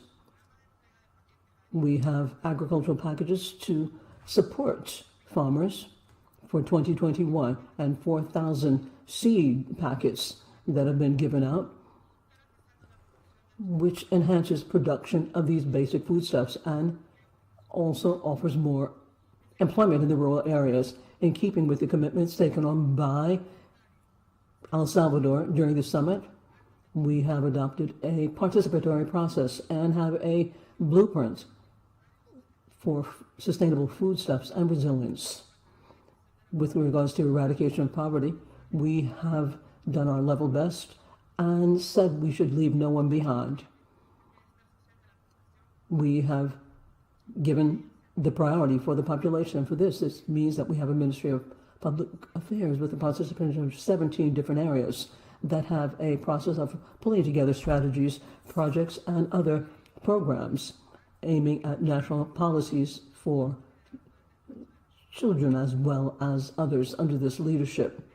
When it comes to the pandemic, we have taken on other activities to mitigate inequalities, especially for those who are most vulnerable, through monetary transfers, food baskets, and looking at foodstuffs in the food basket for 3.4 million involved. Mr. Chairman, we are called on to preserve the environment and to continue to strengthen our capacities when it comes to disasters. We have adopted a holistic approach for management to reduce disaster risks and have looked at a policy of prevention.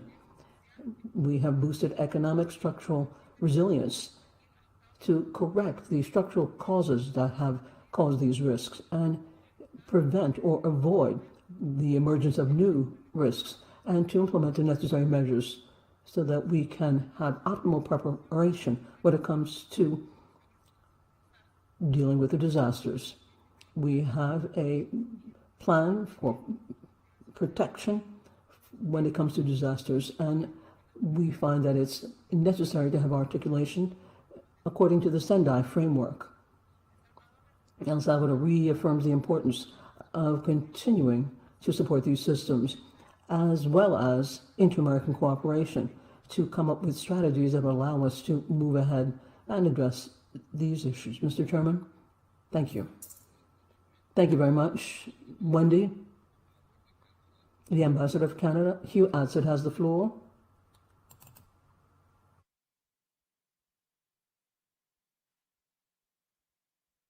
Mr. Chair, let me start also by thanking the Vice Minister of Foreign Affairs of Panama, the Secretary General, and of course all of the other panelists here this morning. Our region is one of the most disaster prone in the world. The small island developing states in the Caribbean in particular face structural and systemic vulnerabilities due to the reality of their geography. As a signatory to the Sendai Framework, Canada has had the honor of working with and supporting Caribbean partners on disaster risk management for almost 3 decades, building capacity at the community, national, and regional levels to mitigate, prepare for, and respond to disasters. And we've made a commitment to do more. At the most recent G7 Leaders Summit, Prime Minister Justin Trudeau announced a doubling of Canada's climate finance from 2.65 billion Canadian dollars to 5.3 billion Canadian dollars, that first number from 2015, over 5 years, including increased support for adaptation. Mr. Chair, I'll continue in French. Reduction of risks will lead to building our resilience and adapting to climate changes. We also have to commit once again to the reality and make the world more peaceful, more inclusive, and more prosperous for everyone. Canada firmly believes that to invest in gender equality and the inclusion of girls and women is the most efficient way to achieve these objectives. Unfortunately, COVID-19 pandemic has quashed durable development and has plunged millions of people into poverty. This has been particularly true for the less advanced countries and for the low-lying developing countries. Canada is determined to implement a robust, coordinated measure for the pandemic, which gives a priority for a long-lasting solution for all. Thank you very much, Mr. Chairman. Thank you very much, Ambassador. His Excellency Ambassador of Costa Rica has the floor.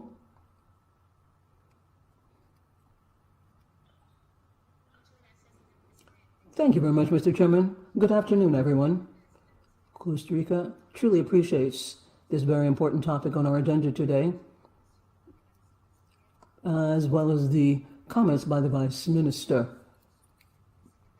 the Secretary General of the Organization of American States, Luis Almagro's comments, the Special Rapporteur on Social, Cultural, and Environmental Rights from the ICHR, Dr. Munoz, as well as the other panelists. The global agenda has been determined by the COVID-19 pandemic.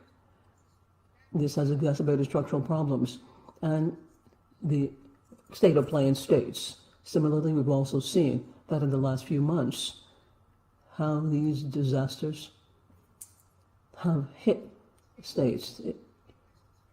This hemisphere has been no exception. We have been hard hit. Mexico, the United States, Central American countries are just some examples. Floods, hurricanes, earthquakes, forest fires. These are phenomena that have had deep-seated ramifications for all of humanity and in food security and in an increase in poverty and other realities. What we call disasters go beyond borders, and we have to understand that this is the interest of everyone and all decision makers when they work coordinated so that they can meet the needs and deal with those who are in greater vulnerability. Our interdependence on this planet can give us a true long-lasting solution. Disasters, poverty, and inequality climate change exacerbates vulnerability of poverty, and the response to these situations have to be thought about in a holistic way in all due respect to human rights. Costa Rica is convinced and truly believes that Agenda 2030 in the Sendai framework and the Paris Agreement back each other up. And these are cross-cutting issues for all of mankind for development.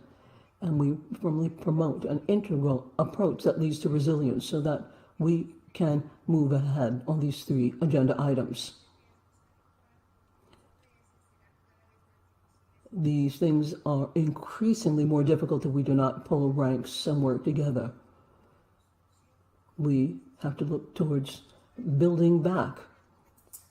And Costa Rica aims to strengthen capacities nationally, to have an integral approach, and to reduce vulnerability and promote development and the well-being for all citizens, with our participation of the private sector and civil society that is organized. And under the Sendai framework, Agenda 2030 and the Paris Agreement are our guiding lights. Reduction of poverty and building resilience, following the standards so that we can manage these situations. Investment in infrastructure, public and sustainable, is the idea.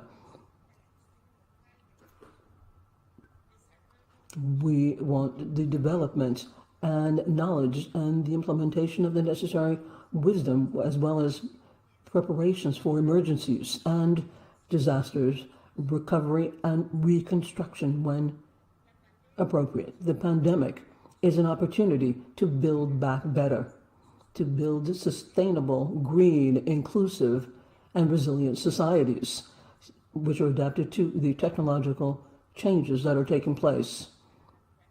All people and nature have to be center stage for well-being.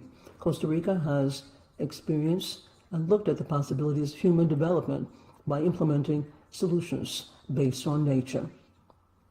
One of these is food security is crucial to move towards sustainable development and encompass the three dimensions: the economic, the environment, and the social. We have to have better agricultural production. This increases the sustainable productive capacity and coordinates actions with specialized agencies. That is what is necessary so that we can have accessible foodstuffs, which are crucial for all of our countries. Mr. Chairman, I wanted to conclude my comments by underscoring the role and the fundamental pillar, an integral approach of the OAS for building back our hemisphere. With solidarity and coordinated action, we can move ahead. This is necessary for development and strengthening international cooperation, which should be the driving forces to advance in integral development with specific strong commitments, with responsibilities that we share amongst us. Thank you very much. Thank you very much, Ambassador. Now I should like to give the floor to the delegation of the Dominican Republic.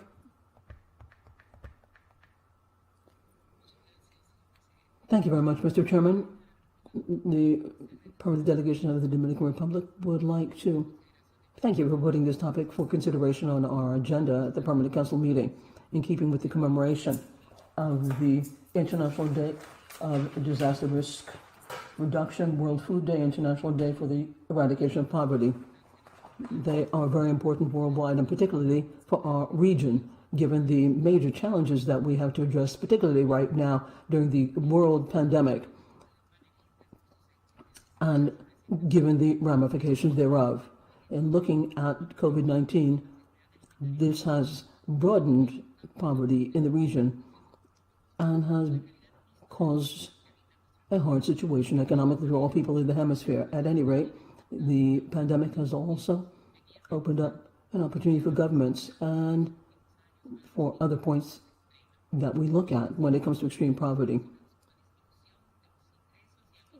Income and an increase in public expenditure have been some of the points that we've borne and made, and it has led to debt and deficits. Undoubtedly, these are major threats that will confront countries even when the state of emergency that we live through will end.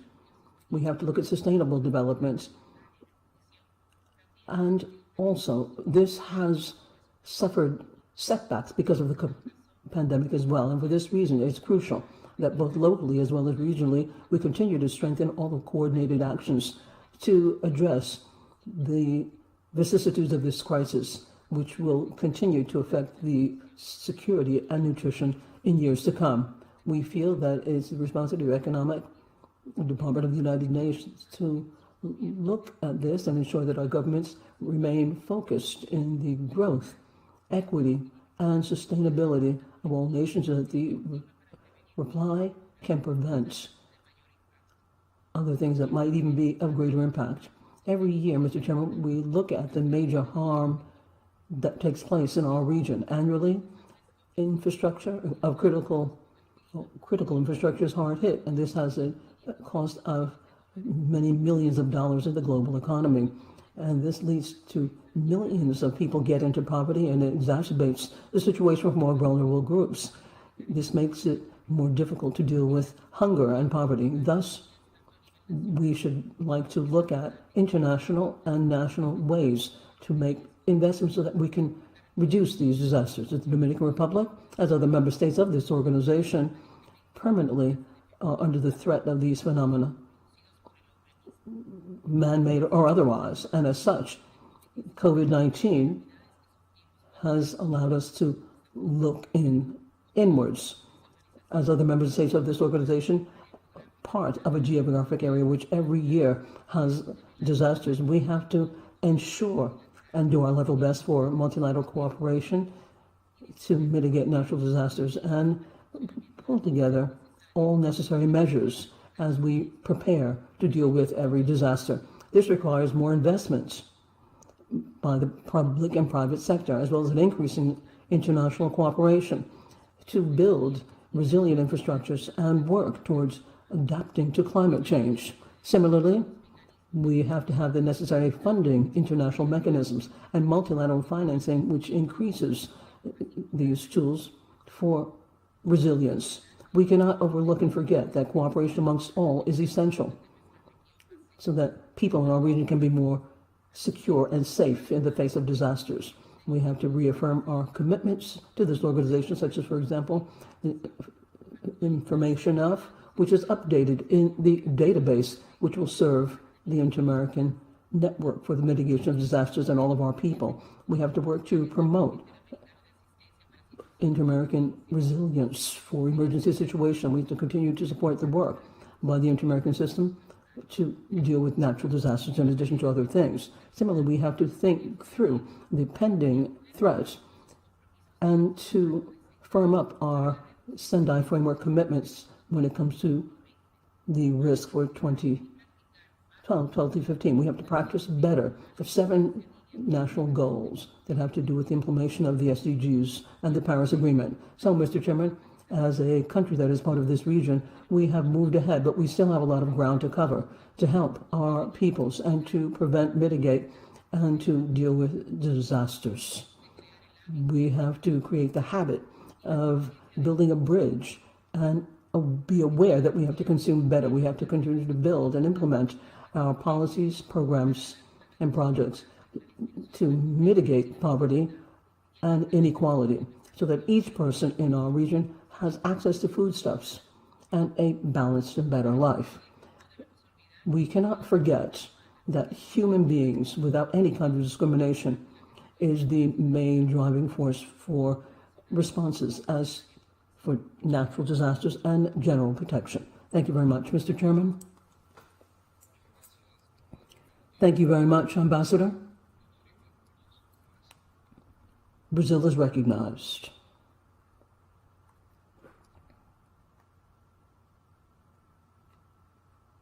Olima Nunes has the floor. Thank you very much, Mr. Chairman, Secretary General, Assistant Secretary General.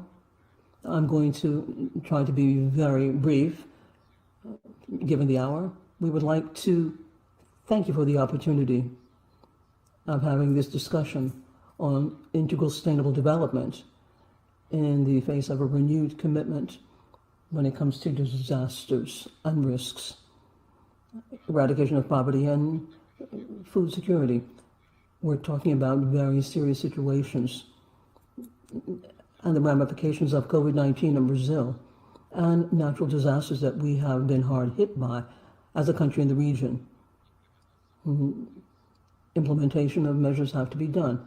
We particularly would like to recognize the points put by the Secretary General, the Vice Minister of Foreign Affairs of our sister country, Panama, Dr. Castillero, and the Special Rapporteur on Economic, Social, and Cultural Rights, as well as environmental rights, Dr. Munoz, and the Inter-American Development Board for the presentations. It's clear that the challenges are shared across the board throughout the hemisphere and are cross-cutting issues with a view to getting specific, concrete results. Brazil is wedded to working with the inter-American system through our different tools without looking askance at our involvement during the next General Assembly. We will try to contribute even more to make gains for the OAS in these areas. Thank you very much, Mr. Chairman. Thank you very much, sir.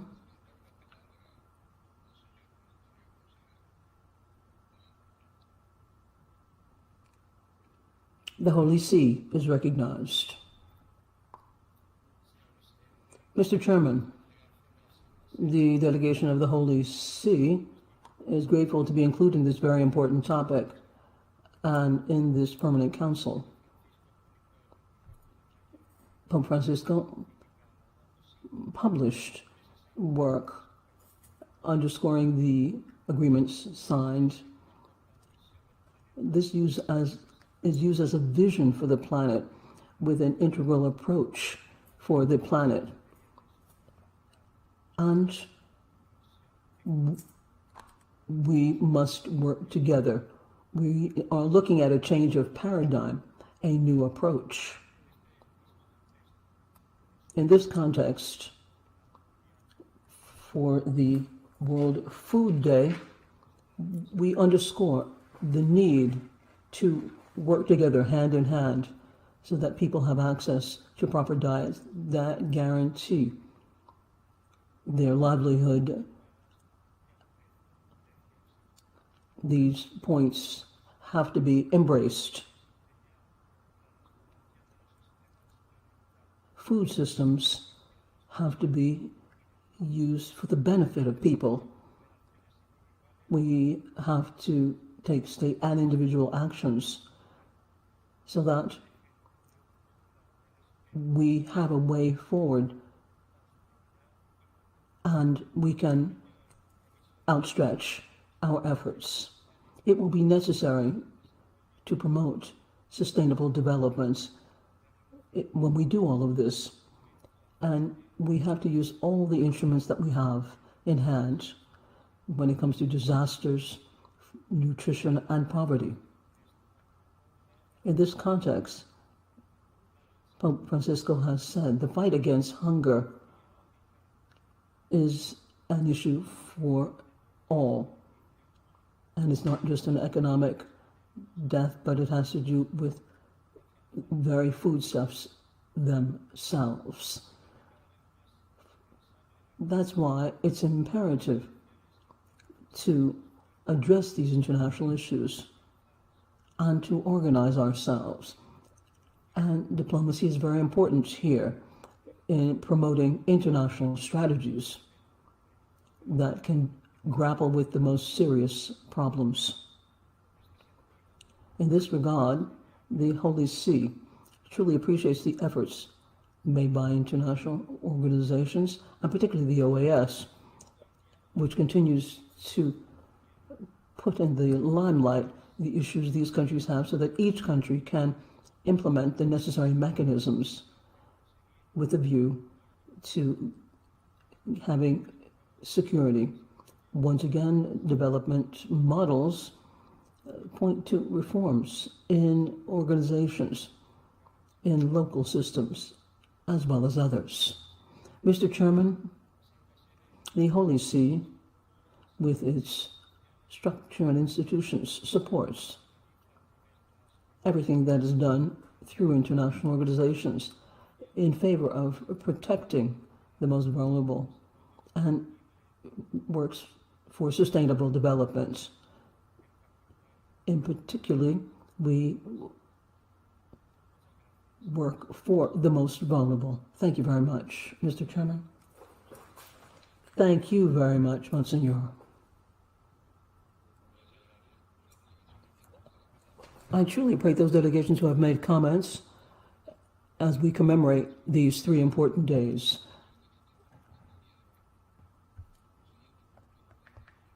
As our next item on the agenda, we have the participation of civil society in the OAS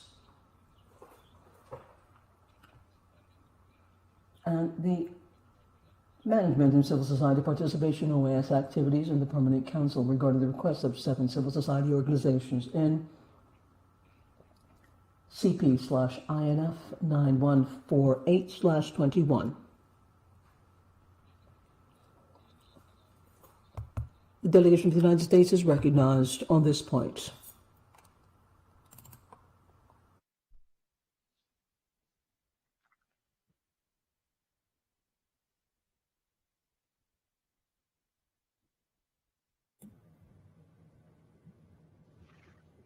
Fernando, ¿están conectados? Is the United States still connected?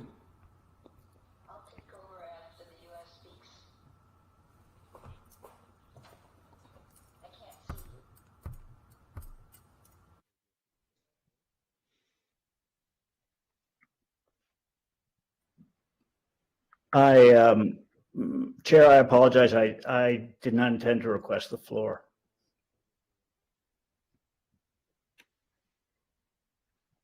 Muy bien. Very well then.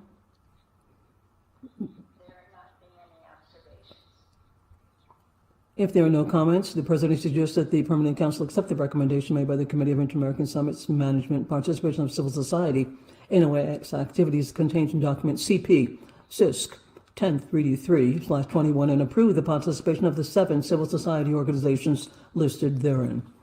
Likewise, to instruct the General Secretariat so that these organizations are duly registered in the OAS registry. If there's no objection, so agreed. Agreed.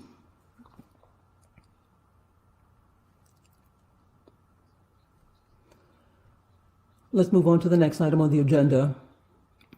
This relates to the consideration of 2 draft resolutions to consider at the 51st regular session of the General Assembly. The first of these is entitled Priority Role of the Organization of American States in the Development of Telecommunications, Information and Communication Technologies through the Inter-American Telecommunications Organization, CITEL, which was presented by the permanent missions of Argentina, Colombia, and Peru, with the co-sponsorship of the delegation of the United States, and which is contained in document CP/Doc 5724/21. I give the floor to those delegations wishing to refer to this draft resolution. Delegation of Mexico has the floor.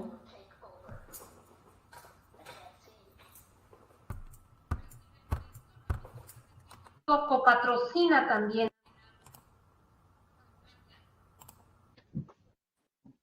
Muchas gracias, embajadora.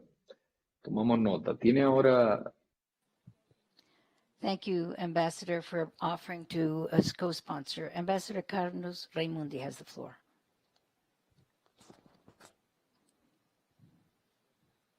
Thank you, Mr. President. On the draft resolution, which is the key role of the Organization of American States in the advancement of telecommunications, information and communication technologies through the Inter-American Telecommunications Commission, which was agreed to by an extensive consensus. It is important to note that telecommunications and IT and communication are key tools for social, economic, and military development. So to implement Resolution 2030 for the sustainable development, that is why, since CITEL is the OAS body responsible for policies, regulations, standards, and safety in telecommunications, and has demonstrated on a consistent basis its contribution to development of member states. It has done through its permanent standing committees in IT, technology, and through the synergy through public-private partnerships like the PIP partnership in the Americas, and has led to expanding bandwidth, access to bandwidth for the women rural, empowering them through the use of TICs amongst ITCs, amongst others. So this draft was already mentioned, and we co-sponsor it.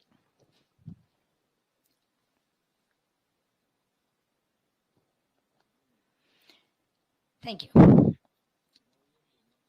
There being no other requests for the floor, the President proposes that the Permanent Council approves the draft resolution, the key role of the Organization of American States in the advancement of telecommunications, information and communication through the Inter-American Telecommunications Commission, CITEL.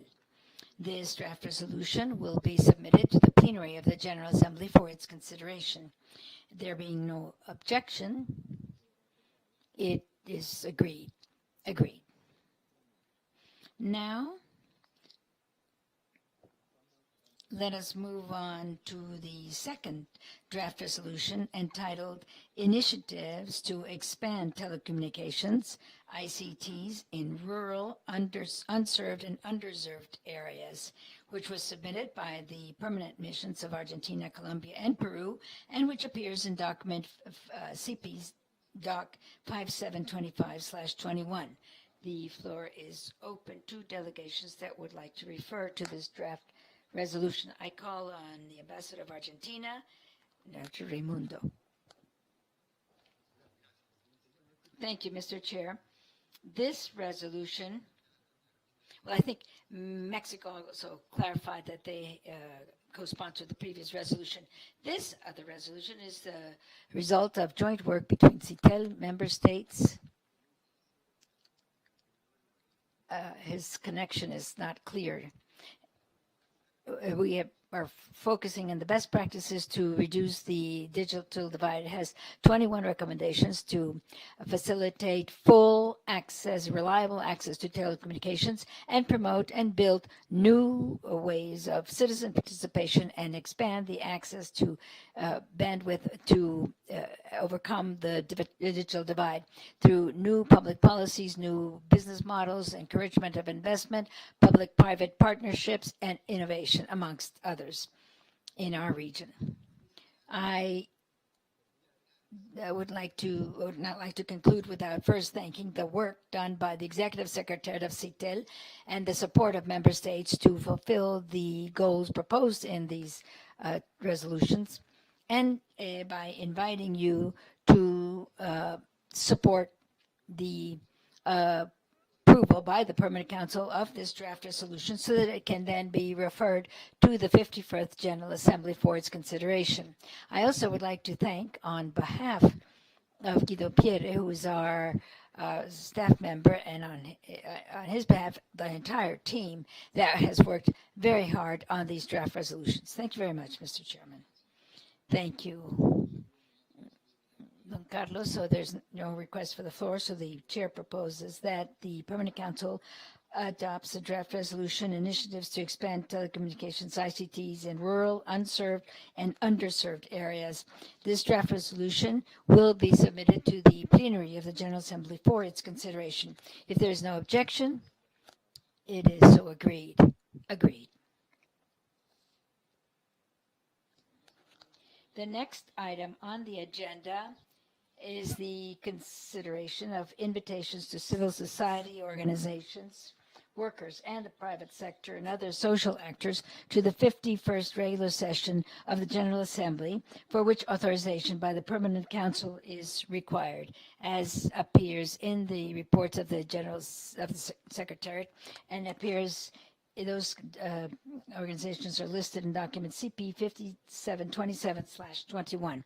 I ask delegations if you are ready to approve this draft resolution.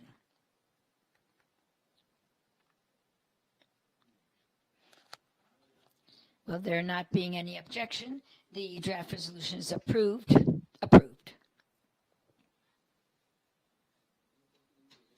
We have concluded our agenda for today's Permanent Council meeting, and I open the floor for any delegation that wishes to submit information of an informative nature. Gustavo Tarria, Venezuela, has the floor. Thank you, Mr. President. My delegation would like to inform the Permanent Council that on October 12th, in Caracas, under the regime of Nicolás Maduro, under very unclear circumstances, General Banuet, he was the commander of the Venezuelan forces and Minister of Defense during the presidency of Hugo Chavez Frias. Because he disagreed with the government of President Chavez, he felt a disgrace and was persecuted for more than 10 years of persecution. The general had no access to a fair trial nor the right to defense, and all the norms that govern such due process were violated. He was subject to torture, cruel treatment, and was denied medical care when his health was suffering. In February 2020 and September 2021, he was in La Tumba, a terrible prison in the basement of the intelligence services, where detainees are submitted to what they call white torture. The Maduro regime says that he died because of COVID-19, which they have been unable to demonstrate, and nor does his family or attorney agree with that. We would like to remind you that the prisoners and defenders of human rights, Mr. Razona and Mr. Garcia, all have been subject to 110 arbitrary detentions for reporting on the confrontations between the Venezuelan military and the FARC in the western part of the Venezuelan territory. Yesterday, he was transferred to a hospital after having COVID-19, and his family was not informed of that transfer. Those two cases are before the Inter-American Commission for Human Rights. A second point, and very briefly, I'd like to report that on the 16th of October, from Cabo Verde to the United States, Mr. Alex Saad was extradited, who has been accused of violating anti-corruption laws. He had important connections with the government of Nicolás Maduro, which allowed him to benefit from doubtful contracts for millions of dollars, contracts that have to do with the building of housing and protection of oil and gold and import of food. Mr. Saad has a Venezuelan passport, and through this naturalization process, he violated the rules that apply to that. The government asked that 5 heads of the Cinque company of the United States that were located in Venezuela be denied, and they have been not allowed to participate in the negotiations taking place in Mexico with the representation of the democratic Venezuelan forces. We hope that this dialogue in the Mexico City will be able to take place, and is the only hope, actually, that there be a quick resolution of the terrible crisis my country is facing. Thank you, Mr. President. Thank you, Gustavo. And Mr. Nestor Mendez has the floor. Thank you very much, Mr. President. I would like to make a brief announcement on the preparations for the General Assembly next November. We will be making the formal announcement this afternoon, but by Friday, we will have the first virtual technical test will be taking place so that we can start doing the tests to make sure that the assembly is successful. And as I said, the announcement will be distributed this afternoon, but I just wanted you to know about this. As a result, the meeting will be open from 9 to 1 p.m., and we remind the delegations to think about coming to do the test this Friday. And we will inform you tomorrow of the email address that will be sent this afternoon. This Friday from 9 to 1 a.m. will be the first 1 p.m. will be the first virtual test of the equipment for the General Assembly. Thank you. I now call on Brad Freding from the United States.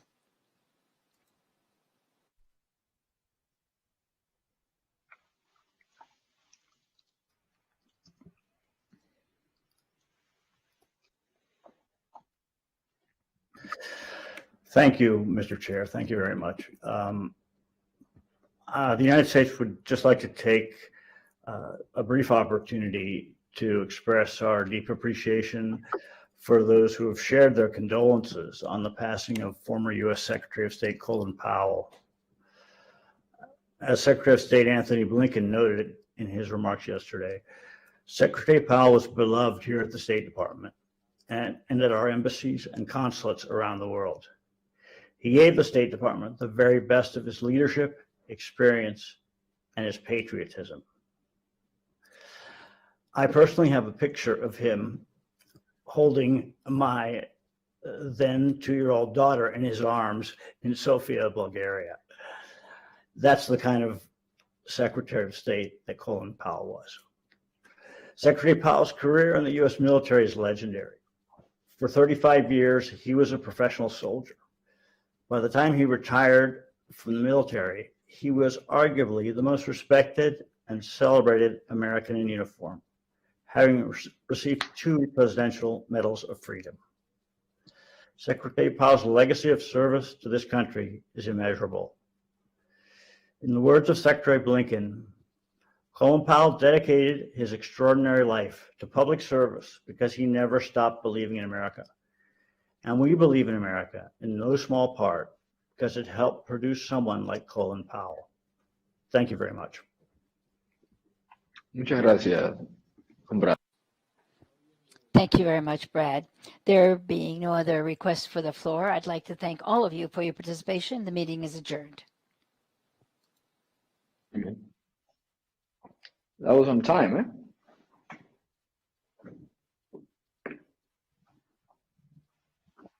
Muchas gracias a Fernando, Lucía, Carmen Lucía, don Néstor.